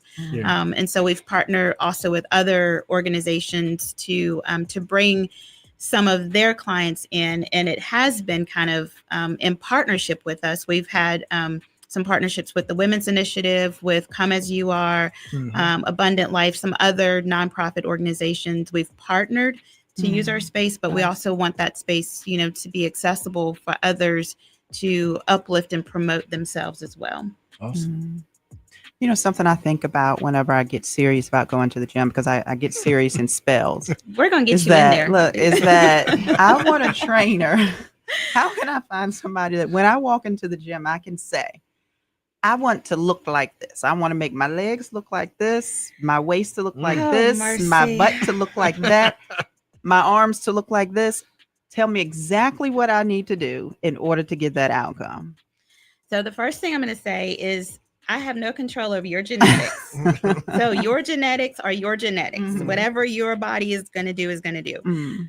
What I would ask is that you trust me with what's going on with your heart. Okay. And what I mean by that is, we have to get your heart in the right place. We have to get you so that you can have the endurance, the physical endurance to be able to do the workouts. Okay. What your arms look like, what your legs look like, that's all going to be genetics. The other thing that we ask is that, are you sleeping? And then are you eating correctly? Because again, I can put together a program that can help with some of those genetic things, such as how your body builds muscle, so to speak. But if you're not eating correctly and sleeping well, it doesn't matter what I ask you to do. And I also want folks to realize that every individual body is going to do something different. And just because you don't have, the, hourglass shape doesn't mean that you're not healthy. If you don't have I don't even know what the measurements are because I don't have them. But if you don't have this, what society says is this ideal body image, that's okay. Because if your heart is well, if emotionally you are well, if you're able to come in and keep moving and you have that endurance, that's what's going to count in the long run. Who cares if you're a size 6 or a size 12 or 22? And I know, especially, and I'm just going to say for us as women, we have all of these images on social media. We have all these, magazines. I grew up with the Shape magazine, the Cosmopolitan magazine. I grew up with all of that that says this is what we're supposed to look like. But we also need to realize that there's a lot of airbrushing that happens in that. There's a lot of airbrushing that happens on social media. And so regardless of what your body size is or what your genetics, your makeup is, are you healthy inside? Are your insides healthy? Because you can look like a supermodel queen on the outside. That's right. And your inside is nasty. Very true. Look, I'm asking a very real question. Yeah. Can you get a flat stomach? Look, can you get a flat? Because there's other women who think this too. Like, can I get my stomach back flat, not washboard abs, but flat after a C-section? Is that possible? Okay, so this is where I'm gonna have to say I don't am mean to take not this conversation over, Charles, but I see. Look, I'm not minding my business. So, as a woman who has had 2 C-sections, I get it because I'm still trying to ask that question. And I'm sure that there are exercises out there. I'm sure that there are things. I'm sure that there's surgery, all of that. But quite frankly, again, I'm not a medical professional. I'm not a medical doctor. I can't speak to all of that. I'm sure there are things out there. But again, it's how do you feel? How do you because again, you could have those washboard abs, you could have that 6-pack, you could have all of the things that society says that we should have and still be miserable. Yeah. So yeah, so I'm sure it's possible, but that's just not the lane that I kind of I get you. operate in. I get you. I appreciate it. Seriously. Yeah. All right. Yeah, Ms. Nicole, as we wind down, thank you again for joining us and sharing this story. Definitely want to give you the opportunity though, to kind of give your pitch, right? Because you have a lot of community connections, right? Like, so you're helping people who may have new business ideas or like may need help, like with that incubation. And then you're also, like a mentor, you're a trainer, right? Like all those kind of things. So what is that stump speech, so to speak? Okay. Right? Yeah. Right. Because I'm sitting here trying to piece Nicole Hawker together, right? Right. Because you have so many gifts and talents and whatnot, but for the young lady or the young man, whoever may be listening, being like, wow, what's next? Like she sounds like a wealth of knowledge. She sounds like somebody that I want to know. That sounds like a gym I want to go to. Yeah, I got you. Exactly. What's that next step? Yeah. Exactly. So let me just tell you a little bit about the gym itself. Yeah. So we are located 818 Cherry Avenue. Our classes, we are class-based. So everything that we do is designed around participating in a class. And our classes are 6 a.m., 10 a.m., 5 p.m. and 6 p.m. Monday through Friday, with exception of we don't have a 6 p.m. on Friday. We also have opportunities for individuals to come to a walking program that we, like I said, we just finished up our training for the Charlottesville Women's 4-miler. We're going to be starting a new walking program pretty soon.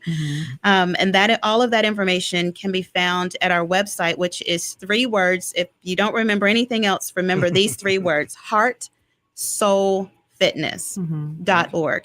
And so all of that information about our classes, about our upcoming, what we are calling our Heart and Soul Collective, which is our walking and run program, all of that information is going to be on our website. And really what we do, again, what we primarily focus on is functional fitness. We do strength training kind of mixed in with cardio work. And that cardio work could be running, it could be walking, biking, cycling, all of those things that kind of increase your endurance while you are also lifting weights. And so we have that combination in our classes. Our classes are designed to be about an hour long. And I say they're designed to be an hour, but each class kind of takes on its own personality, so to speak. And we may have individuals who may be a little more talkative in one, and so they might go an hour and 5 minutes. We may have, an opportunity where we might finish in about 45 minutes. And that really just depends on kind of the dynamics of that day. But all of our classes are designed to, for individuals to be able to know that they can accomplish and complete whatever workout is put before them. And what I mean by the workouts put before them is every single day, the workout is different. We do not provide choreographed workouts. We don't provide workouts that are kind of based around like an 8 count, so to speak. My folks will tell you that I don't know how to keep count. And really what that means is if you ask me to, to count out something, they would say, well, I think we're on 25 and you told us to do 10. And I was like, oops, maybe you should go heavier in your weights then. But I think all of our, what we do is designed around making sure that individuals feel very confident and comfortable in what they're doing. And so I also tell my folks we have modifications for the modification. If I ask them to do a movement, for example, burpees, if they see burpees on the schedule, they know that if they can't do a traditional burpee, that I will have a modification for them. And so there's no out. There's no, I can't do that. There's something that you can do, and we will make sure that you get that done. So yeah, so that's a little bit of kind of what we do. So all right, so if my math is correct, Reza, and check me on this, Max has to be at work, I think, at 8. Okay. Oh, 8 o'clock. Okay. Like you open at 6, so there's no excuse there, right? That should be plenty of time. Okay, so here's the thing. Y'all have outed Max. What I want to know is what about Charles? Thank you. And Troy, is that right? So I mean, y'all put Max out there. So yeah. Thank you. Because you did ask about the men. No. Touche. I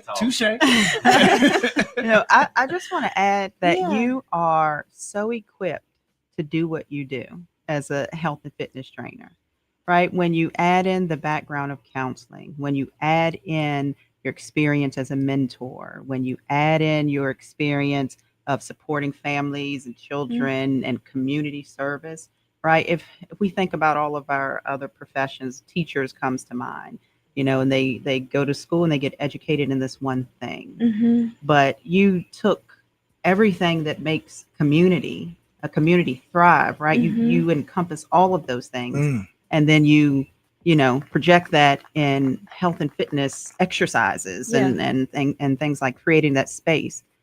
You are perfectly equipped for what it is that you do. And I'm sure that you're changing lives there. Yeah, I think that I would say it's much more about being perfectly positioned to do what I have been called and created to do. Okay. As you're reading and you see all of the accolades, so to speak, those are things that are just a very brief snippet and part of who God created me to be. If I go back and I was even talking with my husband last night about, I think it's time to write a book, but that requires me to sit down to actually write the book. Unless there's a ghostwriter out there. If there's a ghostwriter, please call me because I would love to talk to you. But I think that really what that is that it's much more about along the way, God has been saying, I'm going to allow you to do this. My counseling degree, there was a season where I had to go to school to get that training to become a therapist. There was a season that I had to go to school to, to learn what does it mean to sit and to hold someone else's story. There was a season I had to go through and to understand what does it mean to be a yoga instructor? What does it mean to be a personal trainer? So all of those seasons were opportunities for God to say, I'm going to equip you and give you the tools that you need, because there's going to come a time where now I need you to actually operate and do what it is that I called you to do. But you can't do it until I've educated you, until I've equipped you, until I've trained you. And I believe that, as I go, even from this point forward, there are going to be additional trainings. There are going to be additional opportunities. Last year, I became a certified run coach. And part of that was because there was a season where I believe that God is saying, there are going to be more women who need to learn how to run and to know how to run and to do it properly and to do it well. And so I'm going to set you down and give you this training and give you that opportunity for growth. And, and I don't want to take too long in saying this, but none of this is about me. When it's all said and done, and even with the gym, when it's all said and done, I don't want it to be about Nicole Hawker. I don't want it to be because of who I am. I want it to be because this is what God has called me to do. And it's much more about the impact of someone else's life. That when it's all said and done, I want someone else to be able to say, it's because of what they have been able to accomplish just because of whatever that experience has been. I don't ever want it to be about me. The awards are nice. I love getting awards. I love the accomplishments and all of those things. But the greatest reward, not award, the greatest reward is knowing that I'm doing exactly what God has called me to do. Yeah. No, and gifted and created me to do. It's tracking, which is why you're perfectly equipped to do what you're doing. Yeah. All right. Well, thank you, family, and my humble opinion families for rocking out with us the past 3 hours. Have great conversation. It's been a good show. Nicole, thank you for joining us today. Thank you for having me. Of course, of course. All right. So take care of yourselves. We will see you next time.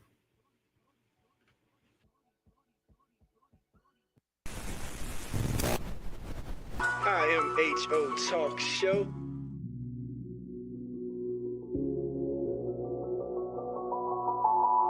Sir Charles, Miss Max Razor. You're listening to In My Humble Opinion with Maxilia Robinson and Charles Lewis, only on 101.3 Jams.